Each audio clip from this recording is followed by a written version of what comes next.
Dub.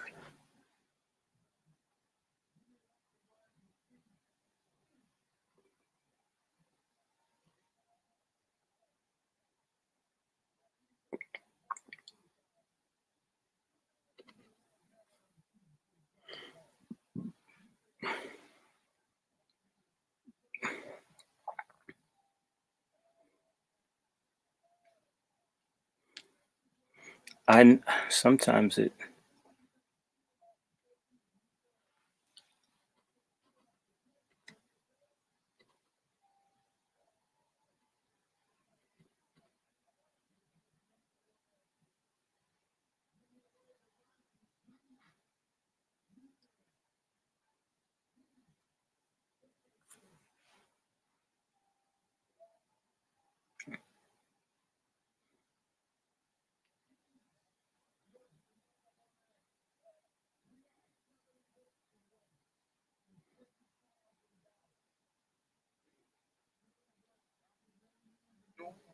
It,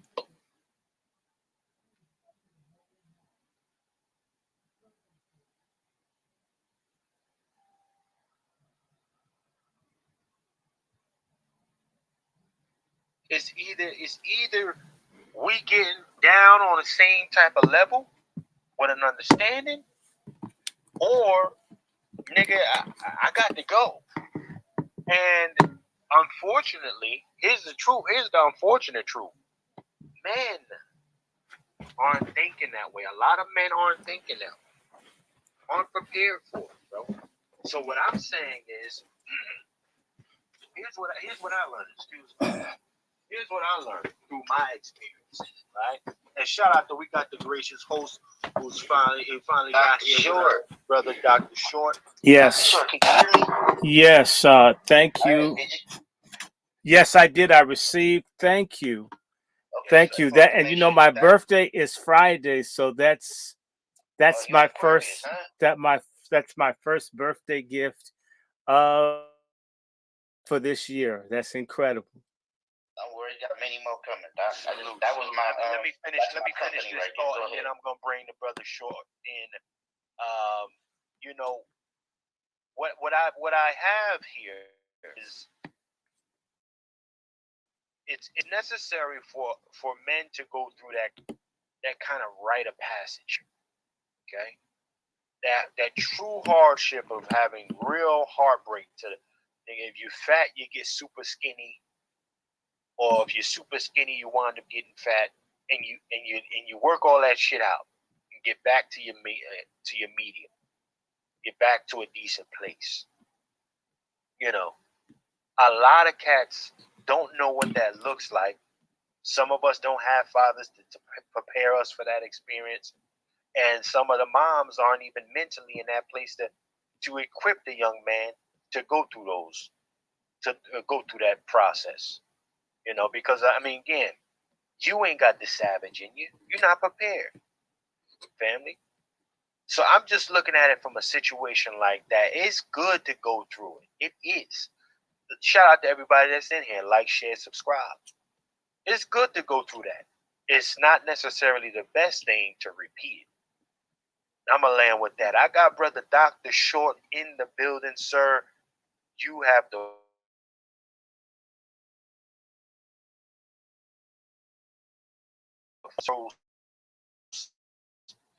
wanted to come to Pat the Randy Short.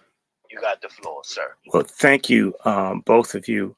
This is a conversation that has to take place because, frankly, my friends, I'm in, I'm sort of like a passive recipient to the BS. All of my friends are getting divorced now. All of them. All of my friends are getting divorced. I'm constantly dealing with people getting divorced or breakups. Quite, it's frightening to me because I'm the person that's not married, right? I'm the person that's not, look at all this white hair. I turned 59. I've not been married. People make it out that folks don't want to form a family. But from what I see, even circumstances where people get married, where the person goes in with the best of intentions, gets destroyed. You think you're marrying a nice church girl, and they turn out just yesterday. Someone called me, and I see a lot of stuff. You know, it seems as if you watch me, you would think watching me, I mind people's business. Chef, you've been talking to me now for about 2 years. You talk to me all the time. How much personal stuff do I ask you? We don't go there. You don't ask any. Right.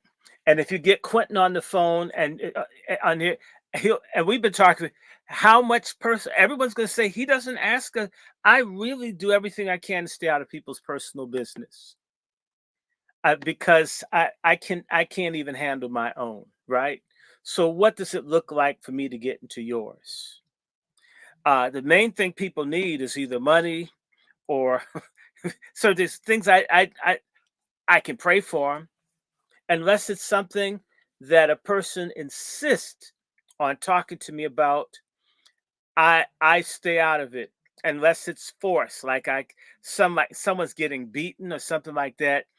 It becomes a point where you have to, as a friend, say something. Otherwise, I mind my business.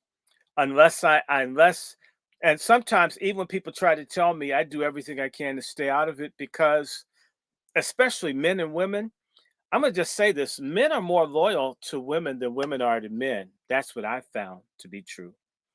I have found that men are less likely to put their women's business out. For example, if a woman has a bisexual husband, she'll tell the whole world, tell the kids, tell the pastor, and feel justified. I've found when men had bisexual or gay wives, they've tended to be stoic, think about the children, think about the reputation, and keep quiet about it, not say anything, because that would hurt the children. I found the women are far less these days loyal to the family unit, and in fact, don't mind destroying the family unit based on their emotions. If they feel so inclined as to be angry because of what they've been encouraged by this feminist movement, they destroy everybody and it means nothing to them. They do not mind hurting their children. They don't. They don't mind hurting anybody as long as they get whatever it is that they're after. The modern contemporary woman doesn't care anything. A lot of them don't care anything about the children. There's nothing. It's only what they want. There's a malignant narcissism in the land. It is so extreme. It does not. It doesn't think about anything but self.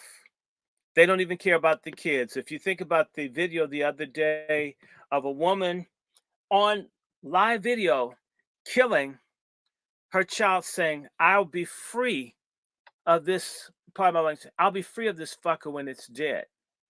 And you want, and they didn't even feel like it's bad for the evidence to be made. It's I'm just saying, wow, that's something, right? I'm not trying to be um men do gruesome, horrible things to children. They do horrible things that they do. And I'll tell you, the and you'll hear about it. They tend to gloss over what women do, right? And it's a problem. And so the men are quiet when the women are bisexual. Sure they are. They don't say anything. They don't, not typically. I've seen a lot of men, in fact, the majority of lesbians are married housewives, which means a lot of men who hear how bad they are and how they never do anything right. That's not true. What it really is that they're married to a lesbian who's looking for reason, who's looking for a reason to break off the relationship with the man and still get his money, which means she came into the marriage deceitfully. And she plays the system as a woman, as a protected class. She, through marriage fraud and everything else, gets that man's money. she's the hero, she's the good guy, and he's a bastard. And he may have to start his life all over again. I can't tell you how many friends of mine have had to live in their cars or lost everything or almost lost everything behind a wife. And even if she was unfaithful, caught, if none of that counted in his favor the minute he got to court.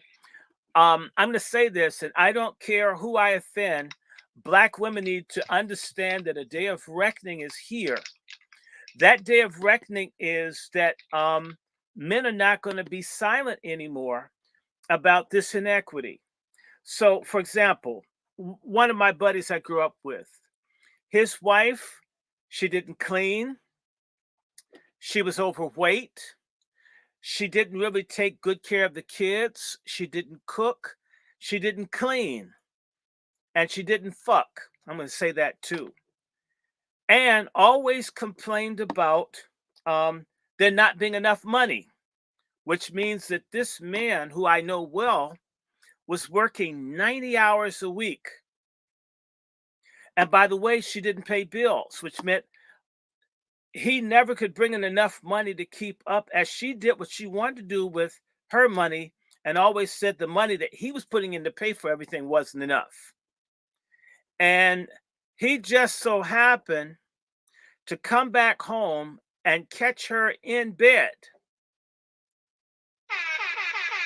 with another man in their bed. And guess what she did? She caught an attitude with him. She caught the attitude and tried to attack him. Let me say something to all the women out there. That happened to me. It happened to me. You American women, I'm not talking about the bad ones, I mean the good ones. You American women, this feminism thing has messed you up so badly. And yet, you same women that support these open borders and all this stuff, that intersectionality and sensitivity, the very kind of stuff that you've been protected from, which is reality. Y'all brought in 7 to 10. There are maybe 20 million illegal people in this country who come from very, very, very strict patriarchal cultures. And that percentage is growing. Do you know, ladies and sirs, in Brazil, if a man catches a woman with another man, if he kills her, he will be pardoned. He will be pardoned. It's not. I don't think that's good, but I know that my friend who got assaulted by his wife, who he caught in a bed of adultery, then hit her back and beat up the man, he got in trouble. Oh no. And now, I want to say this to the American women who are spoiled as hell. If you mess with these foreign men who come up from a different culture, black women, you will be killed in numbers like you ain't never seen. And their families will unite against you, and they will prevail against you in court. And if you go into court as a black woman against a protected class, these Latinos, due to the Organization of American States, to the United Nations, they're protected under international law. So the United States has to treat them better than they have to treat us, because they've got backing where they came from. Which means if they kill you and they've got friends where they came from, and they do, they'll lobby our government to get them off for killing you. Like what happened with Mr. Lang that shot Akai Gurley in New York, in Brooklyn.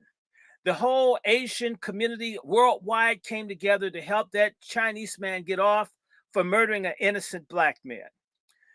You'll start to deal with international patriarchal power. And you don't have patriarchal power because you've got pussy power. It's only good used against the black American man and to kill his baby and to destroy his family. You have no power. Black American women are powerless without being in relationship with black American men. You have no status. Go to Africa and mouth off at an African man. And I want to assure you, they will beat your ass in public openly. And no one will do it. It will absolutely be seen as okay. I don't support that. But I want people to understand America it's so unique, and in particular, the unique system of oppression against Black American men has given Black American women a basket full of perks and unfair privileges that are unreal. And at the same time, it's made a lot of them feel like they don't need Black American men anymore. And 1/3 of Black American women are marrying white men, and they begin to marry Latins and Arabs. And I'm going to tell you something. When you get around these other people, they may even screw you, but they do not respect you.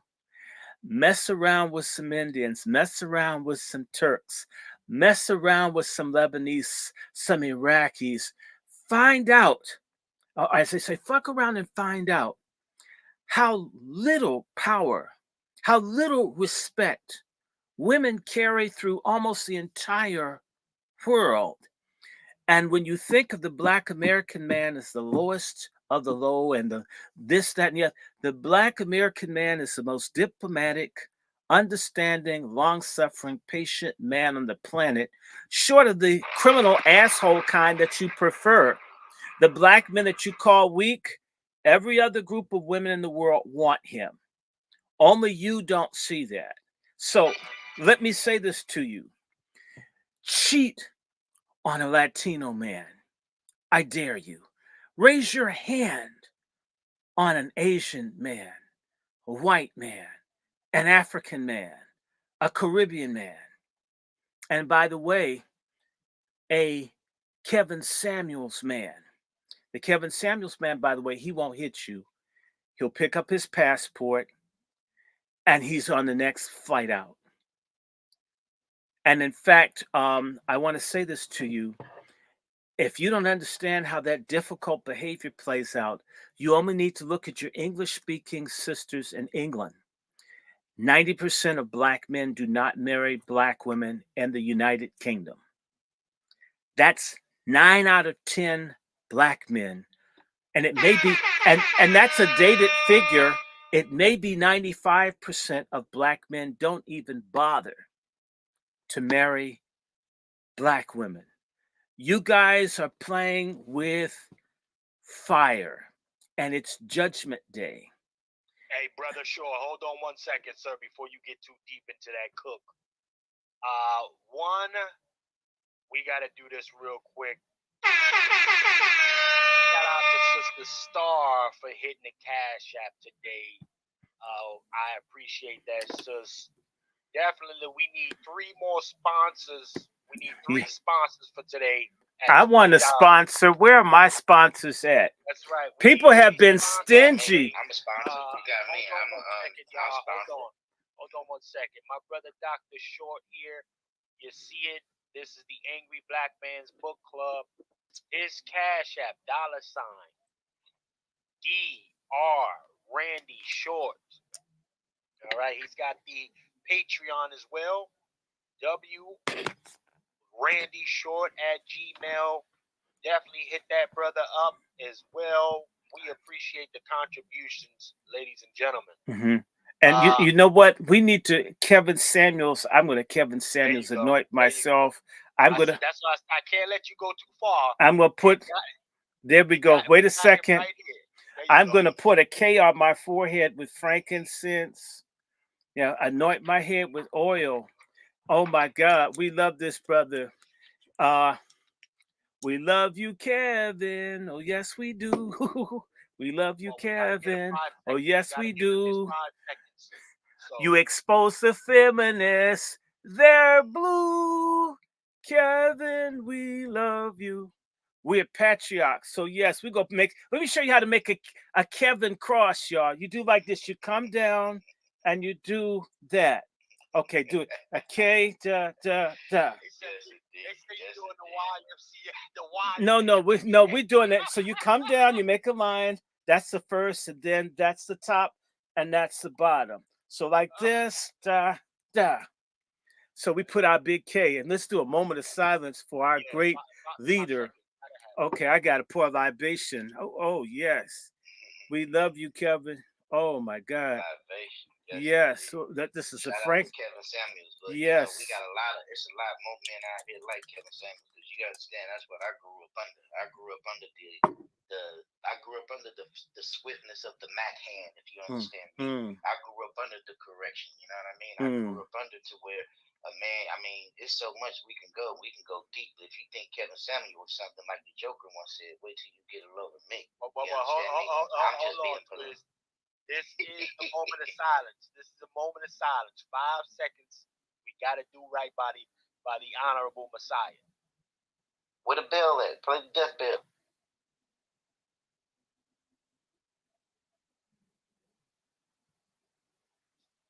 All right. And you know what, Kevin? We have to say that There you go. Kevin is like amen. So at the end, you say Kevin like amen, and he lives. Kevin Samuels lives. Hey Doc, you know when I when I first got when I first got upon Kevin, Mm, that was when he had checked this female. mm. And what I liked about him is how he did it. He told her correct, and he was like, at the end, he was like, "Shut the fuck up and get the fuck off my motherfucking phone." He told her just like that, and that's why I loved him because, as I said before, if you can't tell a person straight, they're not gonna respect you being trying to curvy and being soft. And Yeah, when but he did that, mhm, that went everywhere. That went mhm. viral, and a lot of people got mad at him talking about, "Oh, he shouldn't have did it. He shouldn't have did it." But no, he did it right. He told her how she was supposed to be told. He ain't gonna But you know, lie it to her. isn't that they He ain't gonna meant sugarcoat it. he. It's not that they meant he shouldn't have done it. That we're not saying what we mean, and we need to just get through this. And I'm going to just say it very quickly. In the American system, where you had chattel slavery and other things, black men, first and foremost, endured. I'm gonna just say it. We had basically a an incredible demographic pussy shortage from the 1500s until literally 1900. We had 400 years of unequal sex ratios between black men and women. Okay, that's a long time for you not to be able to get yours or have to hustle harder. And it's done a couple of things. Not only was there not an equal number, black men outnumbered black women, white men and other men were tapping into black women. So black Your American men mic have kind had of to short. work. Your mic. What? Your mic. I'm Your doing mic is low. everything I can. Everything. Are you hearing me? Yeah, slightly, brother. Slightly. I haven't done one thing different. There you go. You're back. Go ahead. Well, you know they're playing with the bandwidth. Okay, I'm sorry. I didn't have this problem until we started getting thousands of viewers. Then all of a sudden the stuff doesn't work. I need to take a picture. I'm going to take it and send it to you, Chef. I can't access YouTube via my computer. I'm suspended from YouTube on my regular computer through my IP. Wow. Can you Okay. go through your phone? Can you go through your Yes. phone? Well, yeah, that's what I'm doing. I've been very. They don't want me on. Now back to my point. Black men dealt with a pussy shortage. I'm gonna call it what it was, and unfair competition. If the master could screw everybody, he could screw you too. He could buck break you, get your mama, your sister, your woman.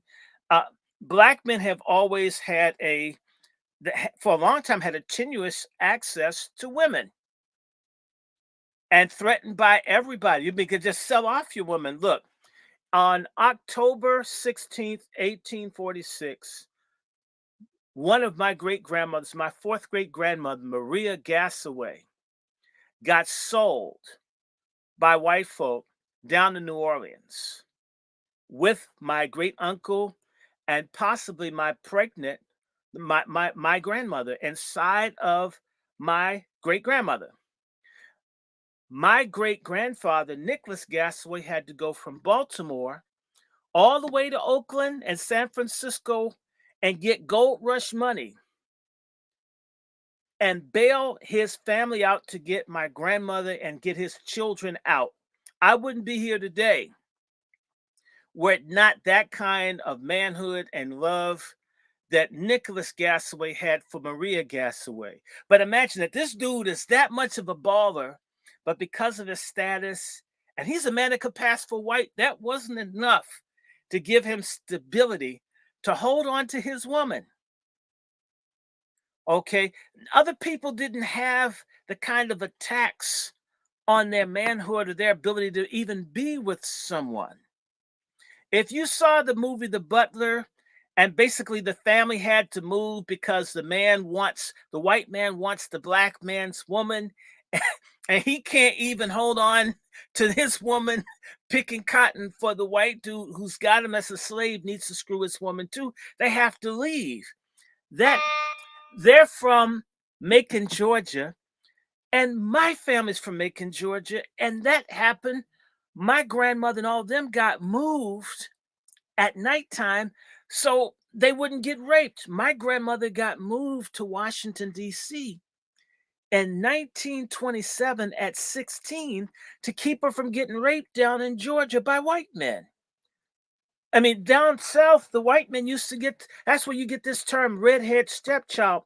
A whole lot of black men had to raise the raped bastard offspring of white men to be with the black woman they wanted. And so black American men are paranoid about holding on to their woman. Black women have had a hell of a lot more freedom and latitude to pick. I mean, that is very different from every other group of women in the world.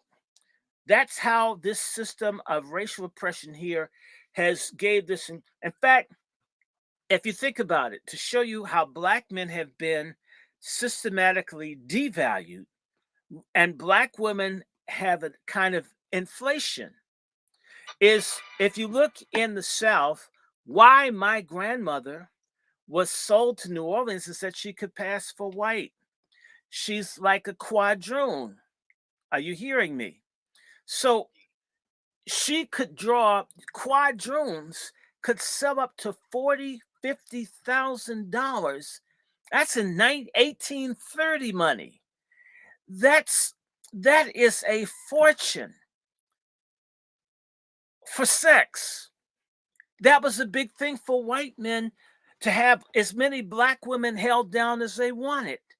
And then some white dude bought my grandmother for a freak, and the black man who's married had to fight to hold on to what he can't even hold what's his.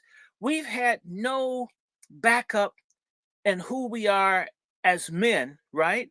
So we operate, Brother Twister, out of a pussy deficit or pussy shortage mindset.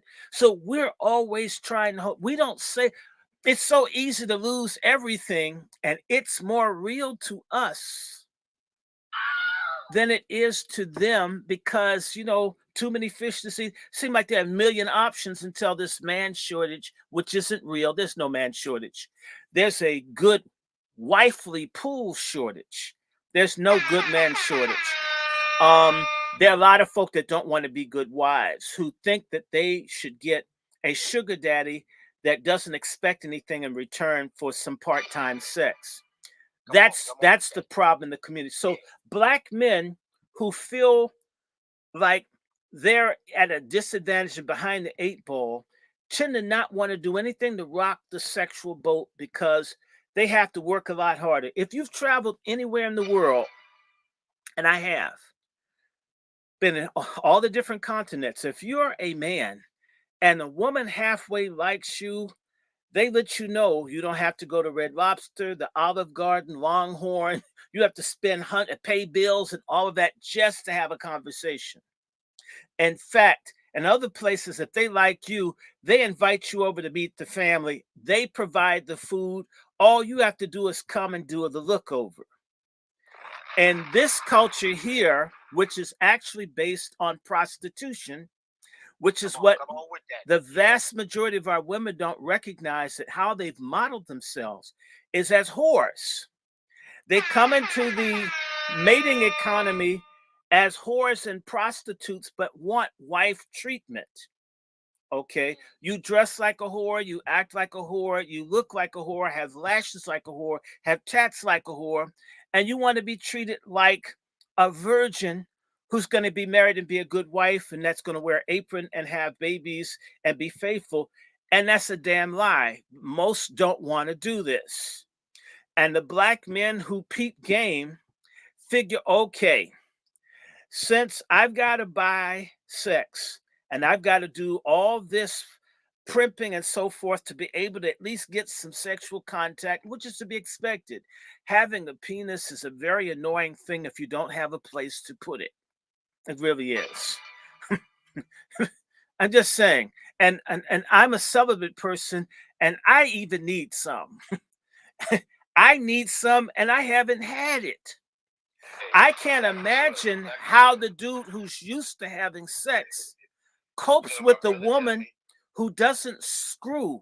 I know you don't know how many friends of mine have been married to women that fuck as often as you get an IRS summons, like once or twice a year. And a lot of them say they love Jesus, which is a damn lie, because it says, wives, obey your husband. That means if he asks you for some pussy, you should give it to him with a smile. And maybe with some fresh baked goods at home, like cookies and stuff. Do something, and don't use a box. The only thing that should come out of a box is condoms. All right? I'm just so black men who are afraid of this pussy shortage, they walk on eggshells because black women had black men on a lock. They could always get a white man. They could always get any other kind of man. And even if it was illegal, they did what they wanted. And they also could compete with other black men that are willing to compete, because a lot of black men, pardon my language, black men are brotherfuckers. They're backstabbers. You have motherfuckers and you have brotherfuckers. Brotherfucker is a man that will screw your woman, screw your mama, screw your sister, screw your kids, all that, and think it's cool because as long as I'm sticking it in the front hole, although some will do the back, they're cool. And that so we've got this predatory pimp culture where these guys are the masters of playing on the psychological frailties of women to get in their drawers and leave someone else holding the DNA bastard bag. So a lot of black men who see all of this, they just want peace. They want some food and they want some pussy. They don't want any problems. They just want some pussy and some food. Like hands up, don't shoot. Okay. that they just want food and pussy. And that's hard to get. And every other culture, food and pussy is to be expected. It's only in our culture where food and pussy is seen as some kind of luxury, some kind of specialty thing, like taking a trip to the top of the Mount Everest. Hell, if you don't have something stuck up there, the only thing that's going to grow is cobwebs. God gave you a vagina for somebody to go into, or at least nibble around the edges. So what it is, sit up and complain about, like, and this is the thing I don't like. And all the women's magazines talk about how people don't get your phone number, how people don't call, how men to do this. What about what you don't do? If I told you my friend whose wife didn't screw him for 3 years, there are women out here that don't have sex with their husbands for years at a time and think it's cool. And if the man goes anywhere, does anything, is quick to divorce him, there should be some way to penalize wives who don't screw. We need a movement in here where a man can come out of a marriage with no penalty or indemnity for a woman that doesn't throw up her feet at least twice a month. In fact, brothers need to keep a diary. And if you can prove your woman isn't screwing, you should be able to end that marriage and she doesn't get anything. Instead of her getting divorced like she's been cooking and cleaning and taking care of the kids. And that's bullshit. She won't even take her own depends off, leave them until the thing fill up and fall off at work. We've got to stop this. But so these black men are lying to us. They're afraid if I speak up, I won't get any more pussy. Please don't ruin this for the rest of us. Just damn it. Why do you have an opinion, man? I just want some pussy, right? And I ain't gay, right? I've seen black men who act so weak, and they've been taught if you have a penis, you're a nobody unless you got someone to sleep with. You know, it's just the opposite in the rest of the world. If you're a woman without a man, you're nothing. Everywhere but the Western world. In the black world, a man is nothing without a woman.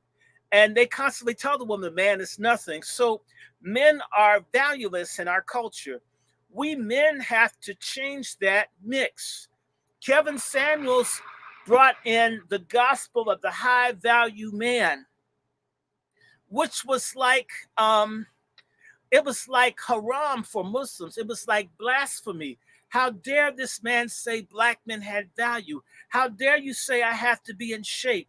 How dare you say someone doesn't need to have 6 figures to marry me to raise a whole bunch of dudes, bastards that I don't even want?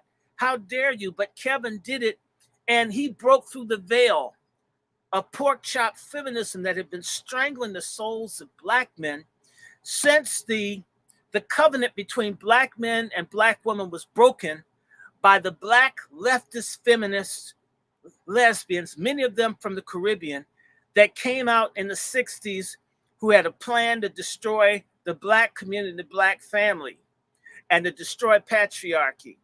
So black men are liars. Black men don't tell the truth.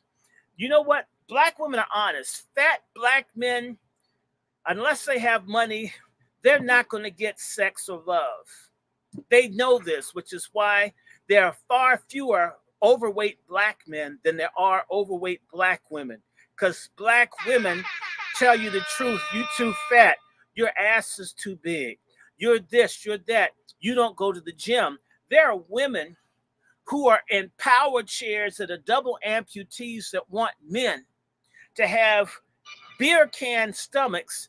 And this woman can't even find a pussy when she pees because she's so fat. And you know what? It's called body shaming when you tell a woman that she's fat. When you tell a man that he's fat, you're health conscious. And I do think you're health conscious when you tell a man he's too fat. But you're also health conscious when you tell a woman that you're a slob. And there are a whole bunch of these women out here, they're talking about fertility problems for black women. You know what that big fertility problem is? You eat too damn much. You have ovarian cyst problems when you're fat. You're fat. You eat too much. You eat too much. That's why you have ovarian cyst problems. You eat too damn much. You need to lose weight to be healthy. You got all these folks who got diabetes and everything else. I mean, really bad diabetes. I mean, how many pound cakes do you need to eat? Why do you want to go to every all-you-can-eat place? And I mean, you're at what's that place called? Golden Corral. I mean, and folks are having fist fights in Golden Corral. How many trays of chicken do you really think you're supposed to be able to eat?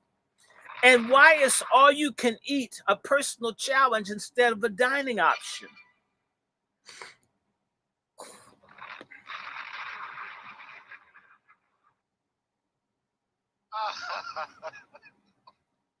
You ain't shit for that, brother. Dr. Short, you ain't shit. Dr. Short, you a cold gangster, man. I just want to tell you that. You know what we call them out here? We call them type niggas. We call them niggas tender dick niggas. And them, the women, we call them plus size princesses.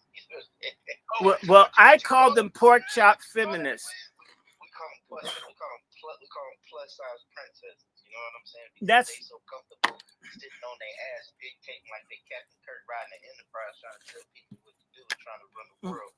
You know, my dad always told me that a woman thinks she can conquer the world with her cookie. You know what I'm saying? So the ones who feel like they don't have any other attribute, that's what they sit on. So Dr. Short, you are 100% correct. That's why, hey, it's cheers to you, man. You know, on your birthday, man, we're gonna celebrate you on your space. We're gonna have a Thank you. space. We're gonna celebrate you, man. Cool. For And you real, know what? because it's to Those, you. we need to call them multiplication princesses, because plus is just addition. No, no, no, no, no. Princess come a 2 times princess. No, I'm talking about exponential, because when you have enough rows and shit to be an Aztec pyramid, like people got sacrificed on your left side down in, in the Yucatan. I'm serious. If you go to the beach and you think you're in the Yucatan looking at that broad from behind, you got that many steps. And she said, I didn't know I was in Mexico, right? That's ridiculous. That's not plus, that's multiplication. In fact, let me tell you something. If you really want to offend somebody when you break up with them, don't cuss them out. Don't call them a bitch. Get them a scale. That's it. Just leave them a scale. Come on, man. That's it. I'm trying to be focused over here. I got something better. Give them a mirror. You know what I mean? No, but you know why? Simple fact is they can't blame nobody else but themselves. You know, Let me no tell. accountability like self accountability. But let me tell you something. The problem with the mirror is that it has a frame, and they imagine themselves to fit within the frame of the mirror. So no, the scale is what they don't like. They'll only. I don't think they. But hey, Dr. Short, They only put one foot up credit. there, thinking that they'll You get give away them with too that. much credit. I don't think they wise enough to recognize the frame. Only thing they gonna see was before them, because 9 times out of 10 they gonna look in that mirror and they gonna hate it and wish they could change it to somebody No, else. when they look at when they look in the mirror, they see two things. They see a white woman that's in shape. You just don't know that they're an in shape white woman. I'm serious. Trust me. When they, you're not lying. You're not so lying. I met a chick who told me, she said the pure definition of beauty is a white woman. Sure. She told me that. Yeah. I went the hell off on her. No. Don't you shouldn't do that. You should agree with her. That would be hell no. No, you do. I tell you why. She knows she's not white. Let me tell you a real story. There's a woman, she's overweight. She's probably bigger now. Her name is Pat Thomas. No, multiplication. No. She's a pork chop feminist. It ain't a plus. It's a times. No, we got this thing from Boston. It's called Fat Girl. She was a fat girl, but she went to church, and her mother's family all used to be on drugs. Her mother got saved, and my mother, friends, my mother would meet it. And I called this broad, and I think I told Chef the story, but anyway, I would call her, and because she asked me to call, it was so good. And each time I call her, she would watch Fox television, watch Martin and all these shows that used to come on Fox in the 90s. And she would talk to me during the commercial breaks. And as soon as the commercial break ended, she cut me off. Martin's talking. And I think I did this once or twice. And I kept saying to her, do you just want me to call you later? Oh, no, I'm watching the next show. So she would watch the show from 5 o'clock to 10. And of course, she turned the TV off at 10 because it's news. She don't want no information.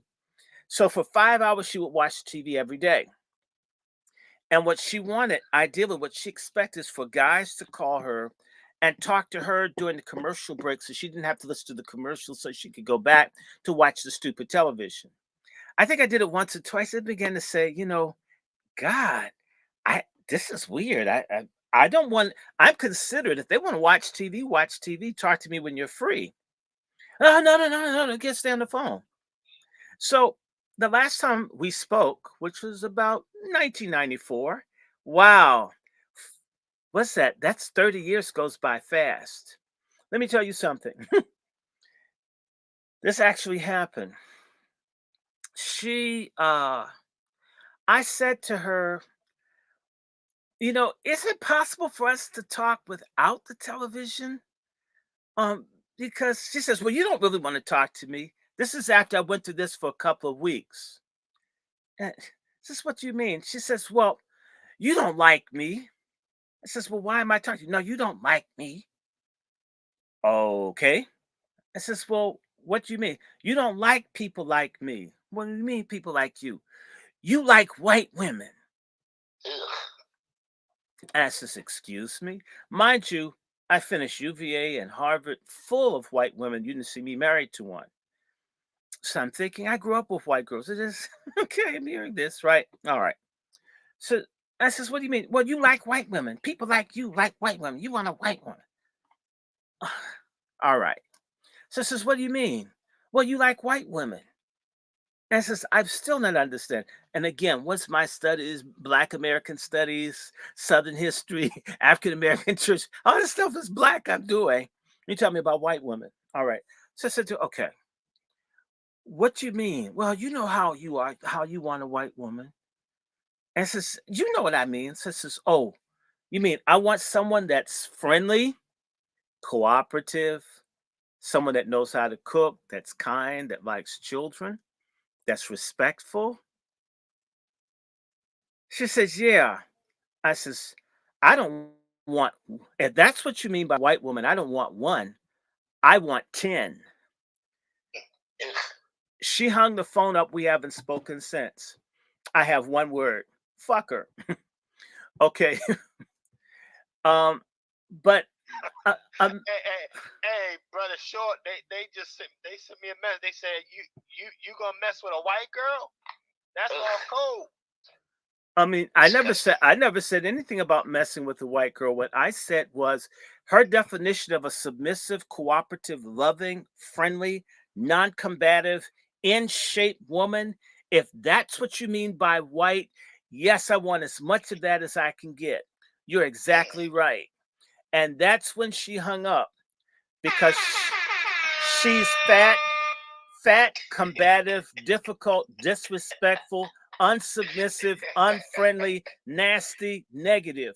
Why should I, after all of that effort to like get well educated, trained, become to get some ghetto bitch that's going to make me miserable and ultimately cheat on me and divorce me, and I become the bastard? When I'm the one that got screwed the whole way through, and there are plenty of black men out here who have settled. They always talk about the women settling. Damn it, all the black men, one third of them are raising, if not half of black men in this country raise bastards that aren't theirs because that woman, her vagina was the community drive through. And that guy felt if he was a good guy who worked regularly, respected her, and kept his drawers on, he could transform a whore into a lady. Surprise, surprise. You can't make a tire into a donut. Hey, brother Short. So You so can't in turn the a hoe case, into a housewife. hold on. So in the case of Joe Smith, former basketball player, Oh my God. huh? Was that what he was attempting to do with the young lady? What's her name? Keyshawn or whatever, Chris Shad or whatever the hell that name is. You know what? I'm going to say this to you. I don't feel anything for that gentleman for a specific reason. I'm sick and tired of black men and their own little pimp, slut, whore culture where the only kind of women they're attracted to are black women that are hoes. That's They, called the easy woman. That's I'm called the sick and easy tired woman, because Short. for the That's same the easy woman. for the same way that, and one of my first experiences in life was watching my father counsel supposedly a church woman who, by the way, was overweight. So to me, if you're gonna get the woman that you want, don't compromise. Don't let these sisters lowball you to get with somebody that could make if you got on a 747, she'd make the fuel economy of the jet go down. Do not let this slothful, no good feminist culture trick you that you you take an unhealthy, morbidly obese woman. In fact, there's some of the biggest holes out there to prove that they for when they may not be in shape, but they may screw 10 times more than the skinny girl. to prove, I may not be in shape, but I get more men than she does. Oh, yes, they do. And they're guys who think when they get a fat woman that they'll have her all to themselves. It's a lie. Fat girls can be hoes too. And the thing about fat girls is that, you know what? Um, the thing about fat girls is they're interesting. The same way they can't control their calories, they can't control their passion. There's something about obesity where women have more testosterone when they're overweight. They have a bigger sex drive. It's interesting. The more unhealthy they are, the more they want sex when they don't look good. I'm just telling you. So look, it's this man, these black men that want these sorry women are like the black women that want sorry men, and they deserve what they get. Back to the woman in the church. What happened was she was in love with a criminal who was a druggie dealer. And you know what happened? He got caught. She had these kids. She came to Jesus, and the people in the church guilt tripped this nice guy into taking on this woman's fuck trophy collection. And this guy cook, clean, good dad, go to PTA, change diapers, do the infant formula, uh, regular with the sex, paid bills, but she missed the criminal dude. I guess gangster dick packs more punch for certain sisters. There's an allure of having trashy men. Trashy men screw better. This was something that I've learned, that there are a lot of black women that think that good guys can't screw. They don't have any empirical evidence, but that's how they feel. Good guys can't screw. Bad guys screw the best. Even if they're in jail and they're screwing their celly, they still screw better than the nice guy with the job because he's weak and he's reliable. So this woman came to my father with all of these lies about how bad her husband was and how he wasn't this and he didn't do that and he's failing this and such and such. And my dad's trying to figure out, you know, when did this suddenly happen? You've only been married about 3, 4 years. When did he suddenly become such a bad husband? And she says, well, it's in the last few months. And my dad asks the standard questions. Is he working? Yes. Is he violent? No. Does he pay bills and the rent? Yes. Is he kind to you? Yes. Are you intimate? Like, are you getting dick? Yes. Is he good to the kids? Yes. Comes to church with you? Pray with? Yes. Ma'am, I'm trying to see where is the rupture. What makes him bad? And she says, well, he's too good. Oh no. And my father says, too good how? Well, what are the children his? And she says, well, he's adopted them. My father, so the children, the children aren't his. Well, their father is in jail. And so what does that have to do with your marriage with the man that's adopted your children now? Do the children miss their dad? She said they didn't really know him. Then what's the problem? The kids are happy, your husband's happy, you're miserable. Sex is regular, bills are paid, he's reliable, he's kind, he's God fearing, he respects you, he loves the children that aren't biologically his. And wait a minute. When do you anticipate your ex getting out of jail? It was in a few months. And my father says, I don't think you're being honest with me. when you have sex, how much do you enjoy it versus him? And she said her husband was all right. So my father says, can I infer that the father of the children that abandoned you did it better? I don't want to say that. Says, well, you're comparing him.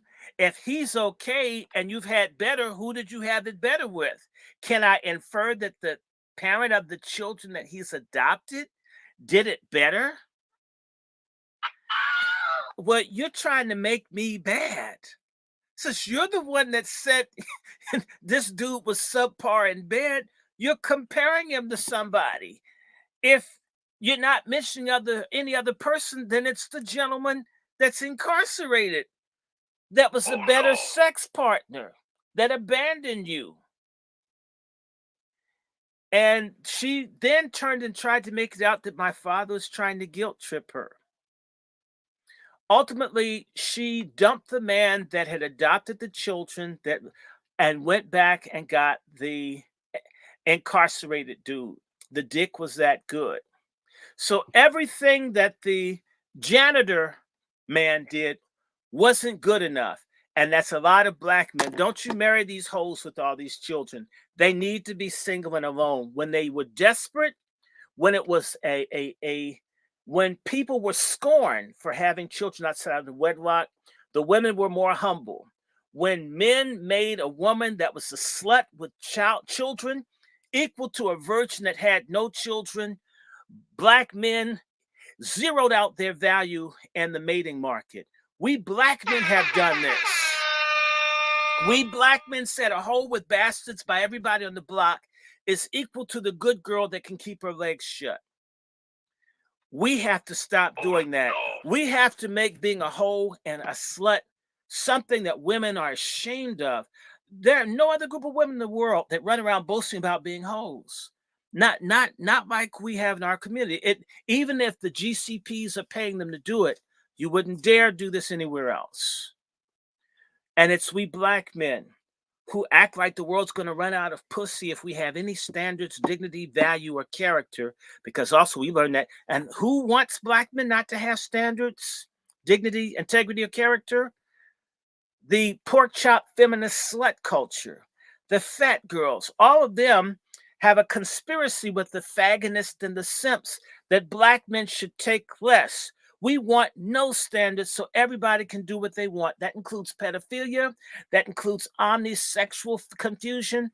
And we have to have a revolution against the sexual pollution in our community, whether it's pervaded by men or women. And it has to start with patriarchs. And Kevin Samuels is hated. Kevin Samuels is hated because he said the bullshit is over.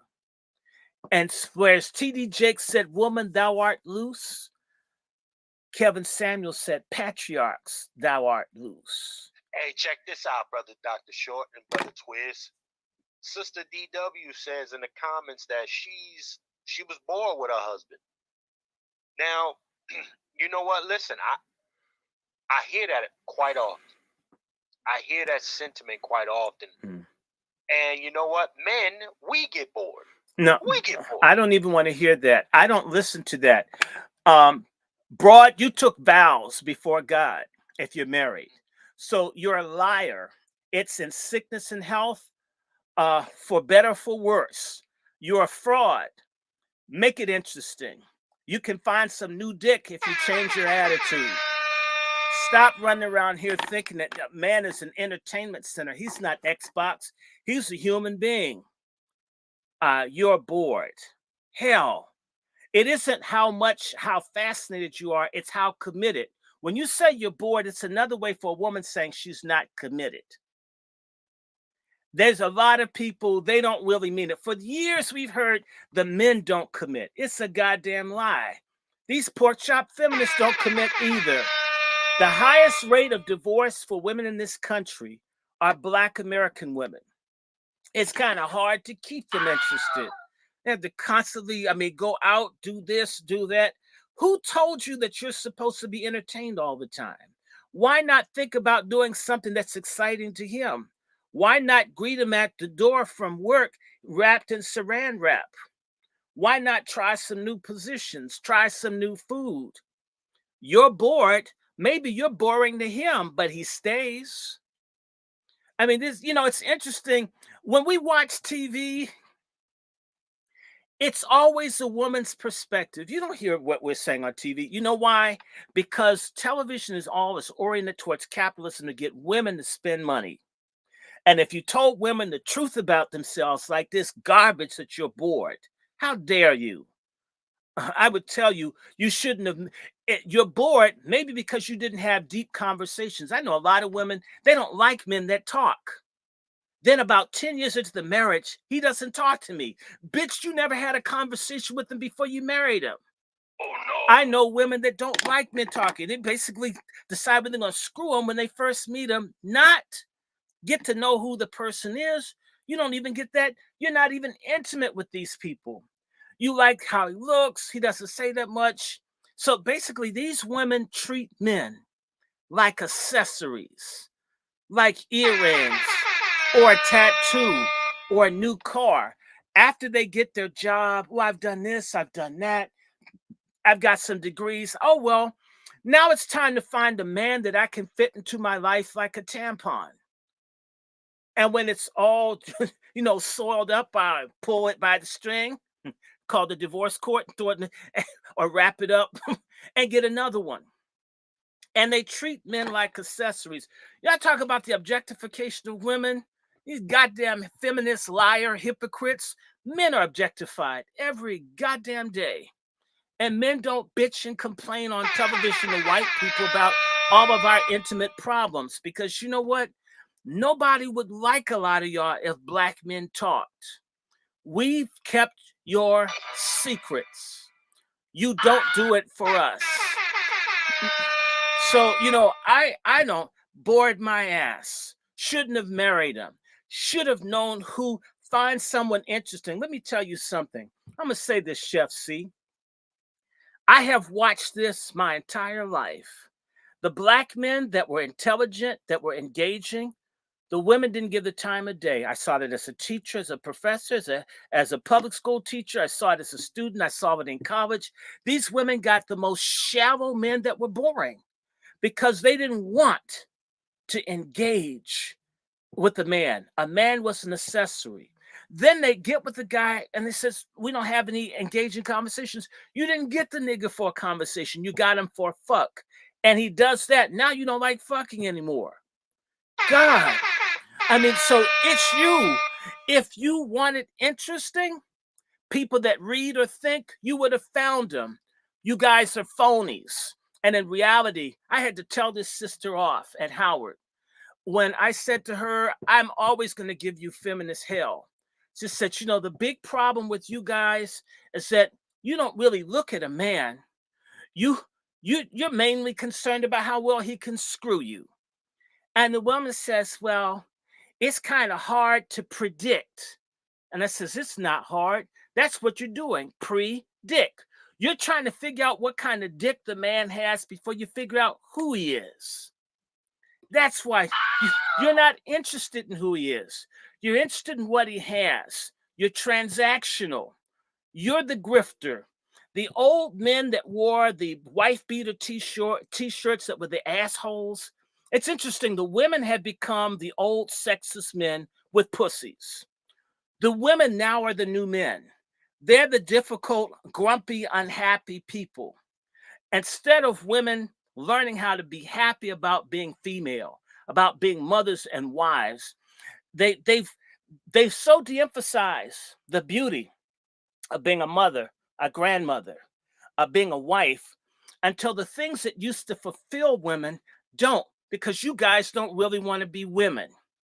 You're mad that you don't have dicks. That's the problem. And you bring all this shit about what the man doesn't have. In reality, you hate God, and you hate God for making you a woman.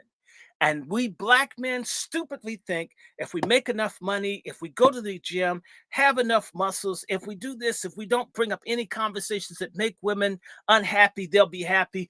If you hate God and you're unhappy being a woman, there ain't a damn thing a man can do except he should run away from that bitch like he's Jesse Owens on fire.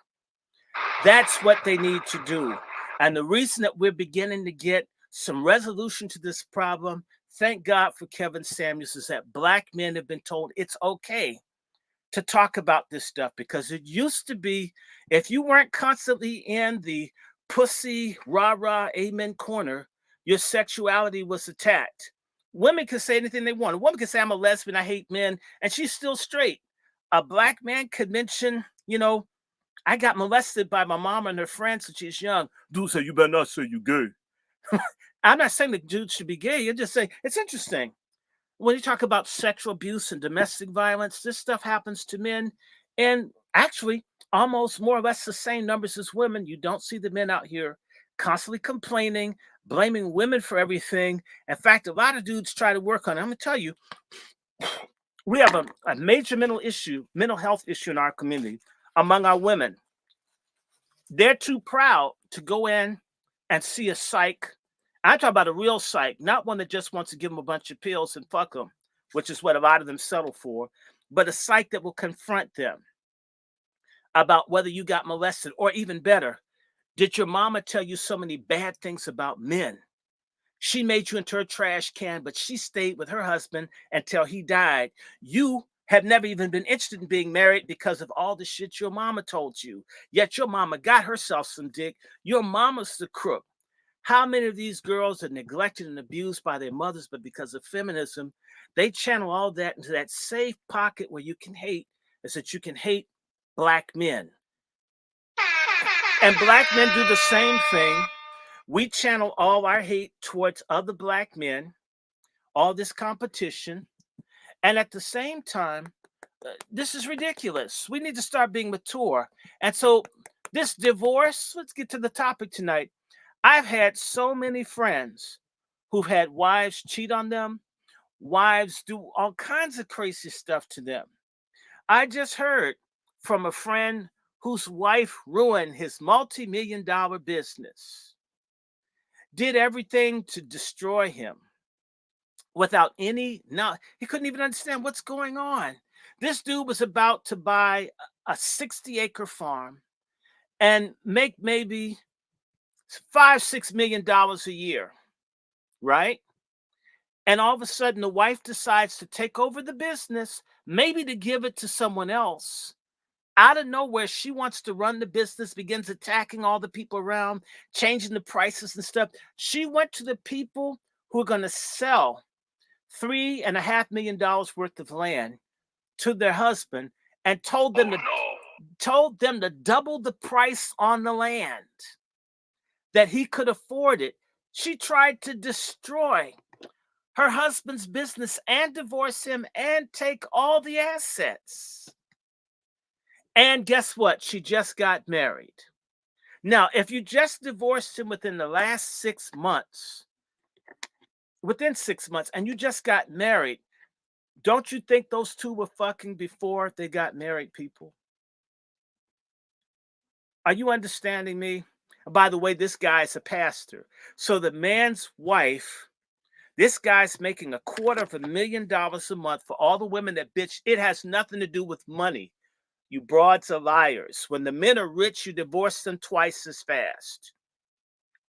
You can't make, we can't, an ungrateful woman, and ingrate is an abomination in the Bible. You ungrateful women don't deserve anybody. You don't. This woman had a plan to steal everything from her husband and leave him out with nothing. If I told you how many friends of mine have been living in their cars, kids, everything taken, you would have thought that these men had beat. And I know these men. They haven't put their hands on the woman. They haven't cheated on the woman. And they go into the white man's court and everything gets taken from them. Their credit gets ruined. All of this because she said, black women, that's treason. I'm telling you, everywhere else in the world, women like that get killed. Not discussed. There are women right now, man, I don't give a damn if you're angry. Be glad I talk. Be glad we're talking. There's a lot of stuff happening.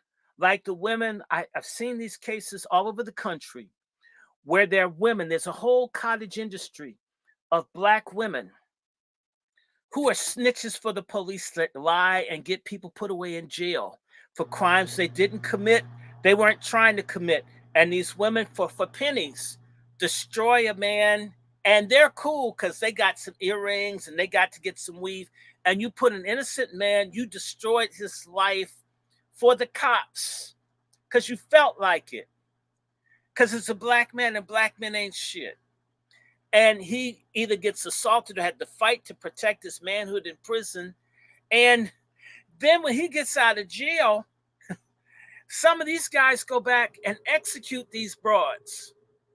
It's awful that that happens. But if someone caused you, Twizzler, lied on you, and had you put away in Pelican Bay for something you never did, and you had to face the Aryan nations and Nuestra Familia because some bitch lied for a few $100s against you, how would you feel? See, women say, oh, there's violence against women. Well, damn it, some of these women are part of the violence. They're in gangs. They're contributing to the climate of confusion and hate out here. And when they get whacked like a dude who contributes to the climate of hate, oh, it's a sex thing. No, it's a crime and criminality, and it's a payback thing. And it's blowback. You fucked over someone and someone got you just as much as a black men that get shot and killed every day. If you're in the drug game, if you're in the gang game, if you're in the sex trafficking game, if you're in the snitch for the cops against the brothers game, there is a penalty. Your sex has nothing to do with it. It is your violation of honor in the street or a violation of the code that got you jacked up. It is not men just doing this to women. It's men that are criminals dealing out criminal justice to a female criminal. I don't like it, but men get shot, stabbed, and shanked every day that do the same thing. What, because you have a pussy? You don't get the consequence? Do you know the only people that think like that are Western modern women, that I'm not accountable for the actions that I take? If I do wrong, nothing's done to me. You remember the Clint Eastwood movie, Every Which Way But Loose, brother? Remember the scene where they're beating Clint Eastwood's character's ass on the train, and they're just beating him, whooping his ass. And he begins to fight off all the people that jumped him. And the last person that he's got to confront is a woman. She's been beating and punching him with the other men. And you know what the female character says? You wouldn't hit a woman. That's after she's been beating him. You wouldn't hit a woman. And he punches the bitch in the face and she flies out the side door of the train. It's a hell of a scene. Of course you'd hit a woman. Stop mistreating people. Part of the answer is the second commandment. Love your neighbor as yourself. If you treat people right and you don't hang around low characters, you might meet people that treat you right back. Maybe. It's possible. Chef, haven't you met some people that you were decent? You decent, they're decent? And you watch them, make certain that they are consistent. You know, a lot of our ladies like danger. It's like a science project or a safari to run with rogue guys. He wouldn't do that to me. My God. If he screwed 5 other women and left them with kids, why wouldn't he screw you too? Why is your stuff so much better than the other people? And then after you've been the 5th one to have a kid with him, why should some other guy come in when your stupid ass got with a dude who had bastards with other women? Now it's another dude's responsibility to take care of that child, and they owe you You fucked up and he owes you. And if he marries you, you can divorce him and take all of his money to subsidize another man's bastard.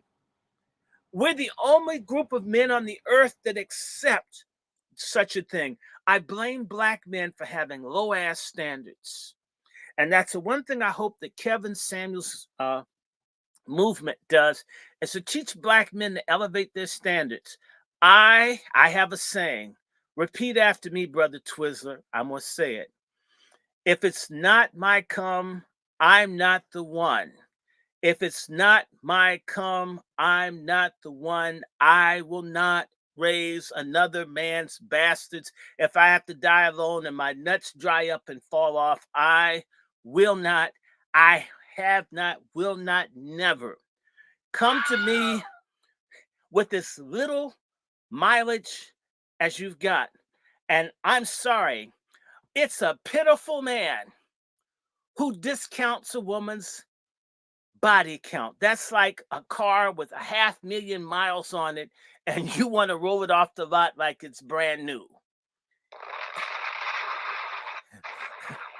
My motto is more than two, I'll never screw. Keep the stiff clean, keep your legs shut, be classy, be a woman, be a lady, and not a lady of the night. And brothers, let the hoes be with the simps and the faggots. It's time for quality men to have quality women. In fact, in a lot of other countries, along with cooking and cleaning, one anticipates, yes, virginity, that your vagina doesn't have pinups all over the internet. That when you walk down the street, your wife doesn't have a fans only club bigger than Madonna's. Where dudes come up and say, man, if you hit it from the back, that's what you guys that can give you pointers about your woman's ass that you've never seen before. Huh? What kind of man wants that? Women find that disgusting when they're with the man and too many women know him. How come men are expected to be patient with the woman who's, she's been around more than the satellites have in the space. The satellite goes around the earth. I mean, the woman's got more air miles on her vagina than Air Force One. Look, you don't need to get married, and you'll be one of those miserable women that lives in assisted living somewhere with no children and no man. We have to drain the swamp of the pork chop feminists, of the women who think being tramps is cool. It isn't. And back to this divorce thing. I've had so many friends who've had women that either wanted to steal the real estate, had another man on the side, all of this. And you know what? I'm going to say this, black men, I don't blame black women. I blame black men. We've been pathetic. We've been silent to each other for too long. We need to start being real about this. In fact, the women have these websites where they can tell you about a man that's a cheater. It's interesting. We don't have sites on women that cheat. We need to have our own. We need a PIA, a PPPIA, a Patriarch Penis Intelligence Agency, where we know about where your stuff has been and who you've been with. We know about child support fraudsters. We know about people where we could give a rating. That's right. We're going to have a Yelp for penises. So look somebody up in a particular city. If a person's been out there too much. That broad is a drink grifter at the bars downtown, or she's this or she's that, or she's a Red Lobster freak. She needs to go to Red Lobster like 10 times a week, or they can't. We need to start doing this. Raise the standard on this. And we should even let people know she can't cook tacky clothes. Hey, you said a Red Lobster freak? Yeah, a Red Lobster freak. And some like the Olive Garden. I don't know what it's about. It's just because olive look like small testicles or something. They like Olive Garden. I don't Yeah, them, know. them Olive Garden hoes. You gotta watch out for them Olive Garden hoes. Yeah, I mean Them they like extra breads, them yeah extra breadstick bust downs, them yeah. extra breadstick bust downs and side salads. You know, Hmm. And Ruby Tuesday holes and Applebee's. There's certain places they like the people like that. They never cook. People that are slutty like certain places to eat. This is just something. I start hearing Red Lobster. I start getting scared. Ooh. that's why I tell everybody Mm-mm. if she wants you to go to Red Lobster, she Mm-mm. wants you to go to Olive Garden. She ain't the one. Right. Don't focus too hard. If she wanna always go to Carrabba's, you gotta watch out.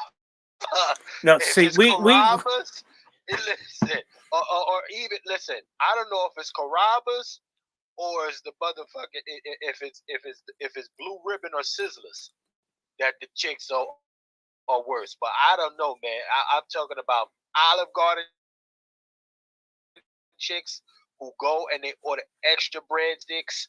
You hmm better watch out for those. and They also not watch out for the Panda Express sisters. They're dangerous too. Just certain people, I hear certain places. Oh, I'm afraid of her. She went to Panda Express. First thing you know, it's one thing you know the about the, Sabora hoes. You gotta watch out for the Sabora and there's hoes. another type. Studs like Chipotle. That's a fact. Hmm. Now that's a And fact. I don't know. Oh, It's no. I don't know why studs like Oh Chipotle. no. I don't know why. Just Listen, you up there in DC, brother Doctor Short. Them bend over chili bowl holes up there. Bends over chili bowl holes. Mm. You got them over there by you. And something else. I don't like women that smoke blunts. I I think a woman that likes cigars probably likes dildos. That's I'm just saying. I don't. I see a woman smoking blunts. Not. I don't trust. Mm-mm. Women need to be wholesome. Women need to be wholesome. Correct, brother Short. You know what it is? I'm looking at the stats here.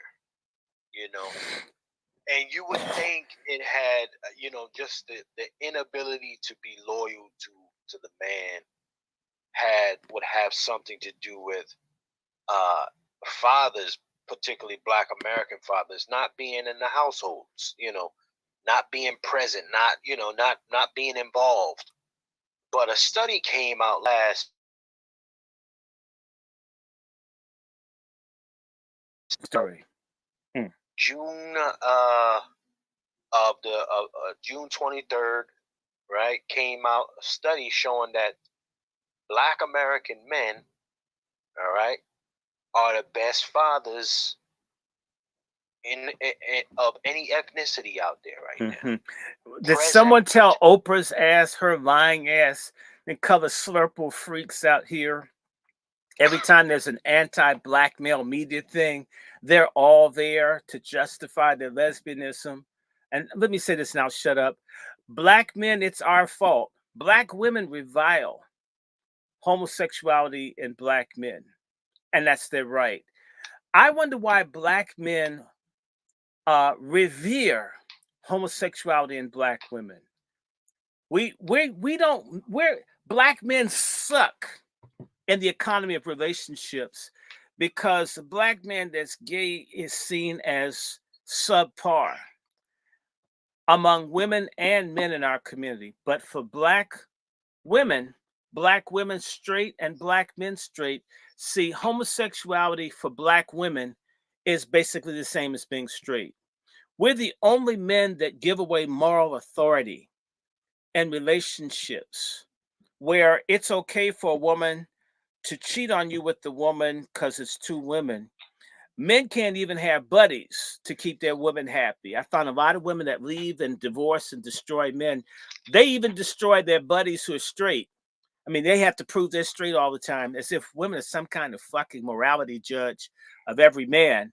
but no man can morally judge women whether they're studs or not. We black men, it's our fault for us to be such suckers, chumps, and punks that we don't call a stud out. A woman that's unnatural. In fact, there's some of the most vicious people in our community are studs. They make certain that black men don't get jobs. They destroy the kids in the schools. They betray our community to the illegals and to the foreigners and to the GCPs and the whites. Some of the most vicious people in our community are studs. We should no longer see studs as five-star sisters. They're not. They're subversives. They hate the family. They hate patriarchy. They hate womanhood. They hate black boys. They hate black men. We need to start looking cross-eyed at studs. Absolutely. They're terrible people. I believe that woman, her name is Kissy, that watched Eric Garner get choked to death and didn't say anything to white dudes. I believe she's a stud.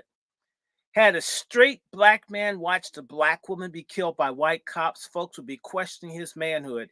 If right, they would. But if a black woman sits up and watches a black man executed by white people that does nothing, she's cool. She's first class. She's okay. I'm trying to think why. Are you hearing me, Chef? What is it about black men where black women don't have to show loyalty or decency or integrity in relationship to us, but we have to be so good in relationship to them? Well, I mean, listen, brother Short, we've been brought up in a society where and just before you tapped in, see, there you go. Just before you tapped in, brother Short, I was talking to Twiz, and I said, listen, I need any female that I deal with, she got to qualify for me to open the door for her. You got to qualify. I'm not listen, I'm not running around. I'm not taking, it's cold outside. You going to freeze, goddammit, if you ain't got the right jacket. I'm not taking my shit off if you ain't qualified. And exactly, exactly.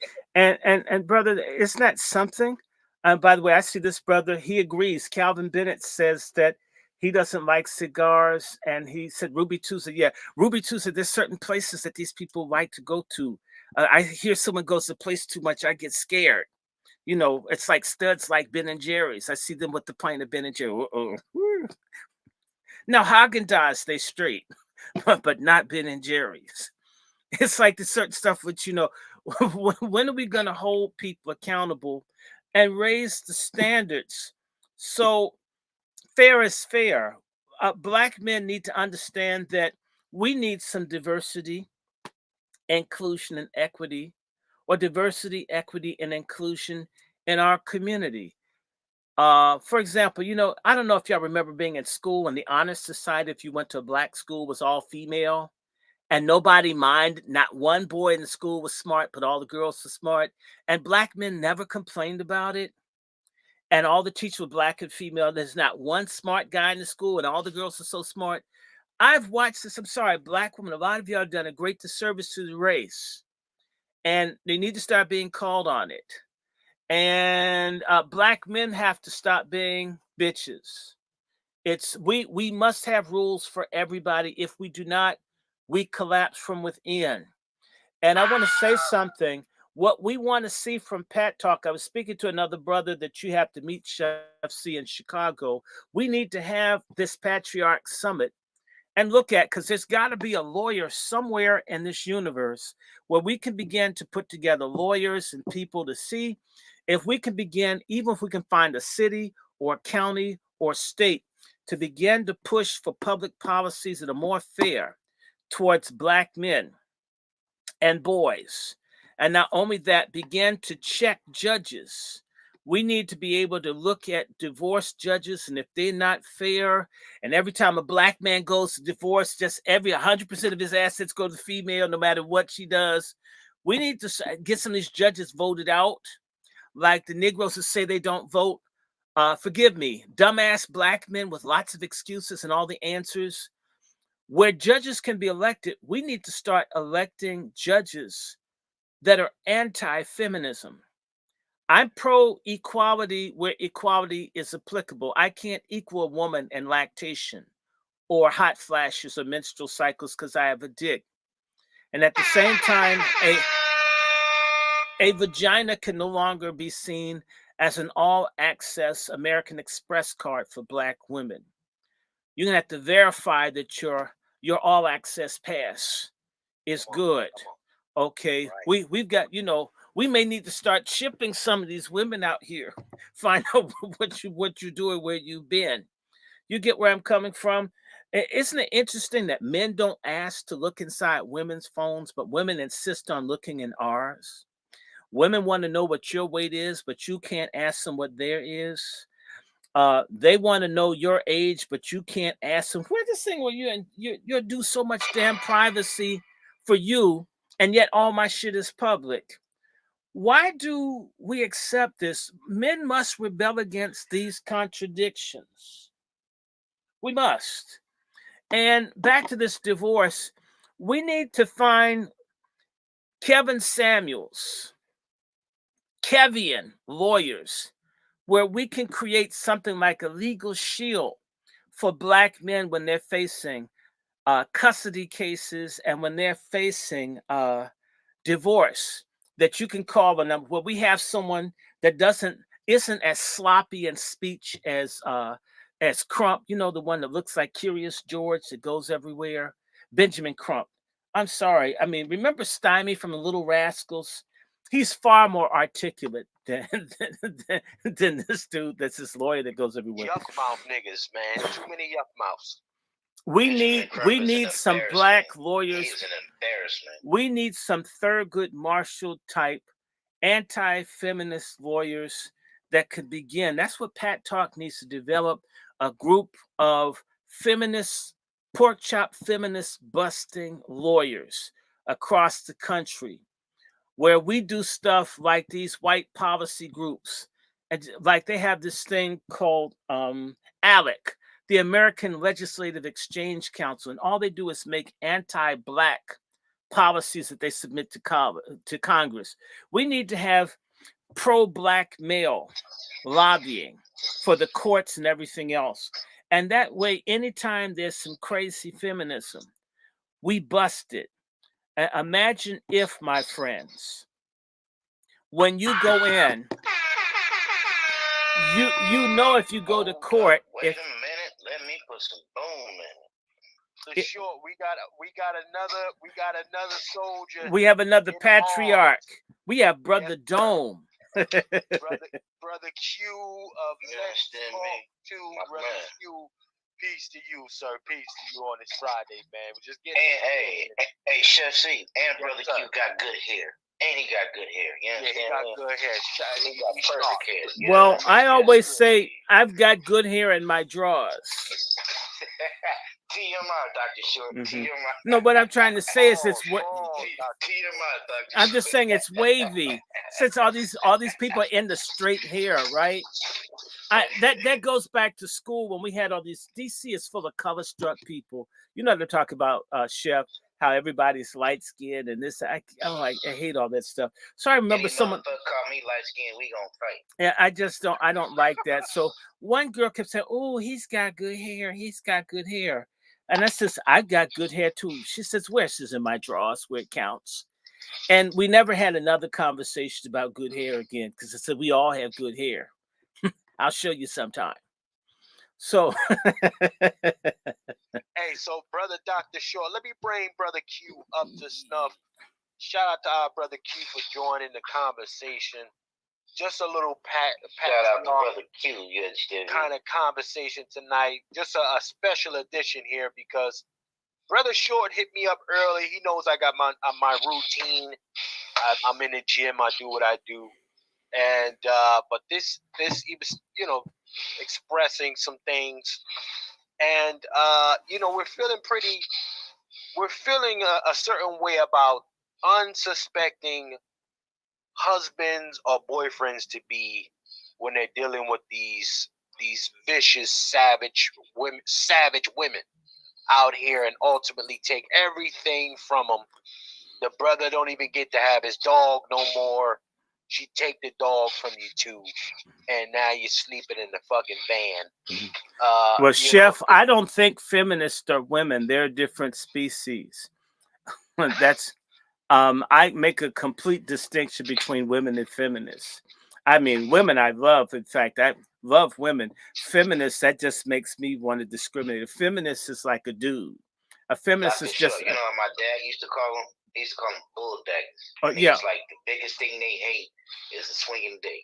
That's the biggest yeah, thing they hate. yeah. So the real man come their way, oh, it's all out war. You understand me? So, Exactly. They're as you not say, the pork women. chop feminists, the butches, the one that act like men, Yes. those are the biggest black man haters that's out They're the enemy. I don't see them as women. I don't relate to them as women. You don't want to be a woman. You got your wish. You're not a woman. You're just a man to me. You're a man that's out of order that needs to be sat the fuck down.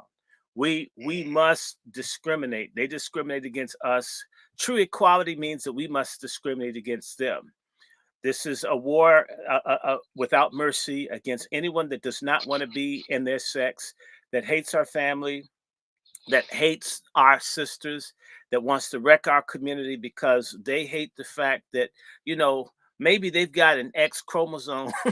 I'm sorry, a Y chromosome tacked on. We didn't do it to you. Don't take it out on us. It's time for black men to wage war against feminism. This is a war of spiritual and intellectual cruelty in which there can be no negotiation. Either we will have patriarchy or we will have social death as a people. We must have patriarchy.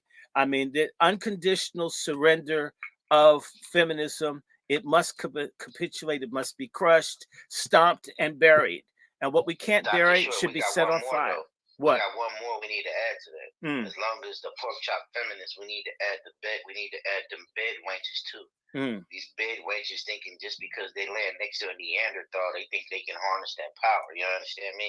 But I keep telling them, once you with that Neanderthal, you are a Neanderthal now. You got to be with him. Mm-hmm. You know what I'm saying? If you, in the words of Dr. John Henry Clark, once you go there, you stay there. Yeah, you know what I'm saying? So that's another one we need to add to that thing. I agree. If you want to sacrifice the culture, if you want to sacrifice your people for love, you stay there. You know what I'm saying? And it's even more aggressive than that. My point is this, and I agree with you, the people who want that, but I'm gonna tell you something, the economy is crashing. And I don't know if you've noticed, there's a thing called familicide. Familicide, that's where a man tends to kill his whole family because the economics gets bad. A black man can handle being broke. A lot of white men where everything's gone their way, I mean, they apply, they get 10 or 12 job offers and they apply for one.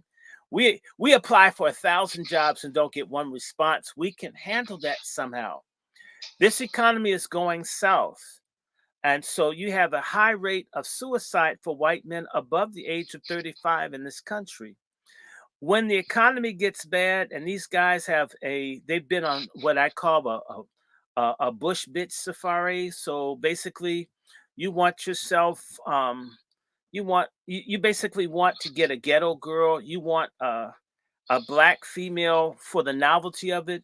But when your money gets bad, and that little ghetto girl, loud talking, dicey type behavior that white guys think is cute at first. It's sort of like a dog that barks too much. At first, you think you can handle it, then you want to put that shit to sleep. That's what will happen with a lot of black women with men in other cultures. And and I'm just saying to you, when the economy gets tough, those men are gonna dump these black women. Yeah, oh yes, they are. They're going to dump them. And again, I would say this: if it's not my come, I'm not the one. Do not, do not, do not, do not hook up with someone that has left the community because they found black men is not good enough. Black men cannot be sexual rebound janitors. When you leave us, stay gone. And not only that, the punishment for bypassing us is to stay bypassed. And that's the thing. I'm going to just tell you, I agree with you. And let me say this, and I'm going to shut up. When the white gentlemen have a financial problem, they're hard on white women. God knows how they're going to be on black women. That's why I'm saying to you, sirs. They beat white women. Yeah, but not only that, they get insurance policies. A whole lot of black women are basically insurance eggs. When they're ready to cash these women in, they will. There'll be a large number of black women that are going to get offed by their white husbands, and that'll be that. And if their brothers are judges or sheriffs or this, it's done. And it happens every now and then. There's a story in the news. Like, did you hear in New York about the pusher that was in the white people's freezer? That everybody knew that this white man and woman had dismembered this black drug dealer, and the whole white building knew, and nobody told. White folks can keep a secret when they don't like black people, which is a significant number.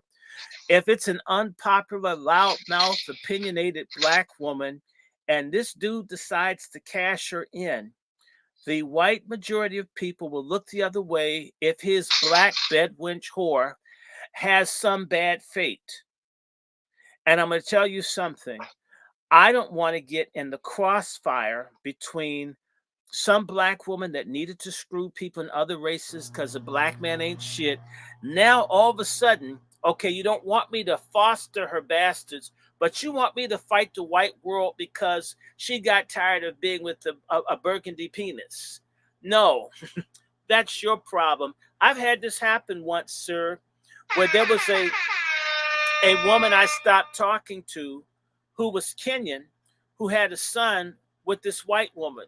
And she wanted me to get in the middle of his fight with his white wife over custody of these kids. This is, ma'am, I don't extend myself to interracial couples. That's not what my talent is for. My talent is for black American people. I don't mind helping people, but in this instance, not only are you asking me to intervene, you're being a dishonest woman with me.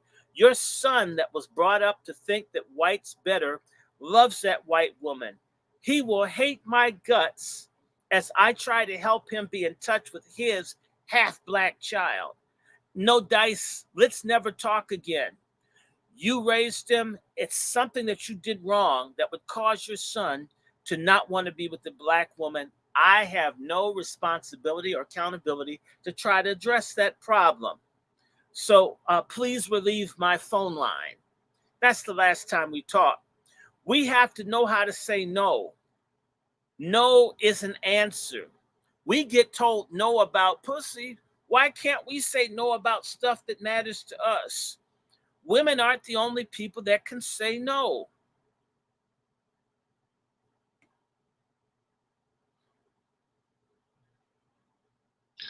Shout out to Brother Q.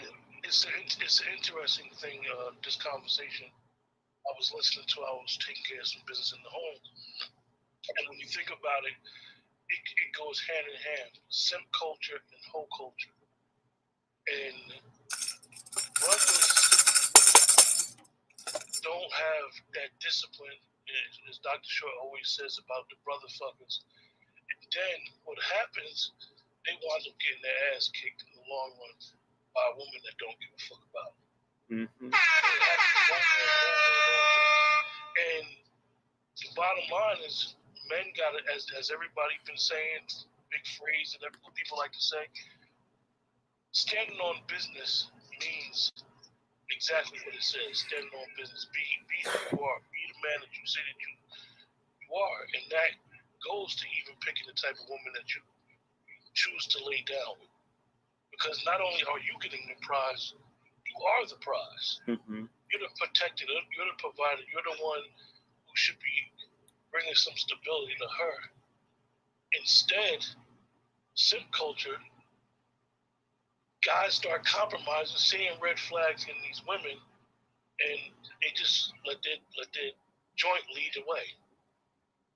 Yeah. And she's gonna play you. She's gonna treat you exactly. Well, you know what I think, Brother Q. I always ask the question, Q, and what do you think about this?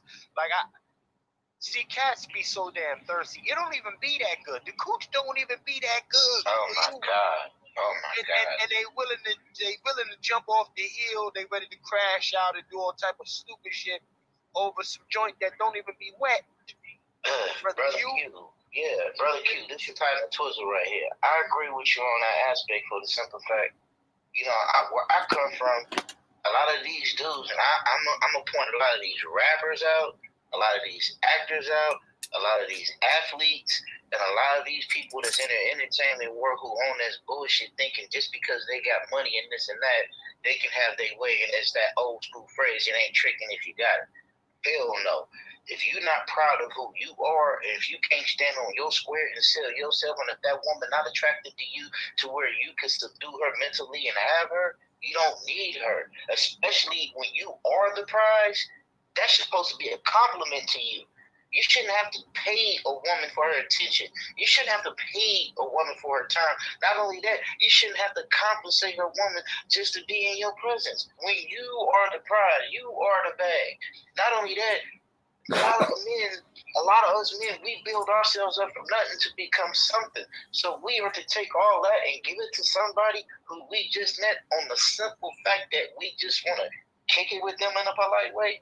No, these lot of motherfuckers and these young dudes, they got the game so twisted to where they don't know how to be men to where they can be masculine enough to subdue a woman.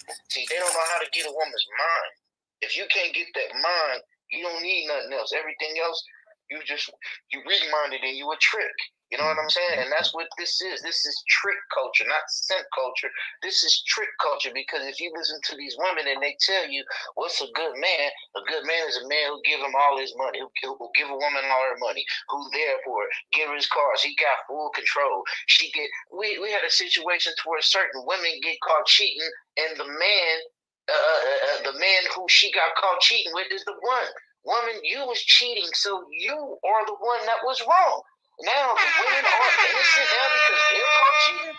What type of shit is this? That's where I come from a situation to where when a woman, if you caught your woman cheating, you don't sweat that man. You check that woman, because another man is just like you. If he don't know you, it's not his fault. You can't sweat that other man for hollering at another woman, because you gonna do the same thing.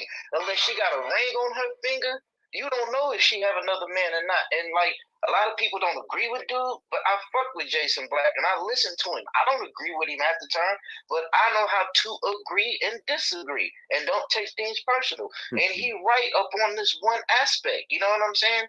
You can never ever hold the next man accountable for what a woman do, for the simple fact a woman is going to have multiple men.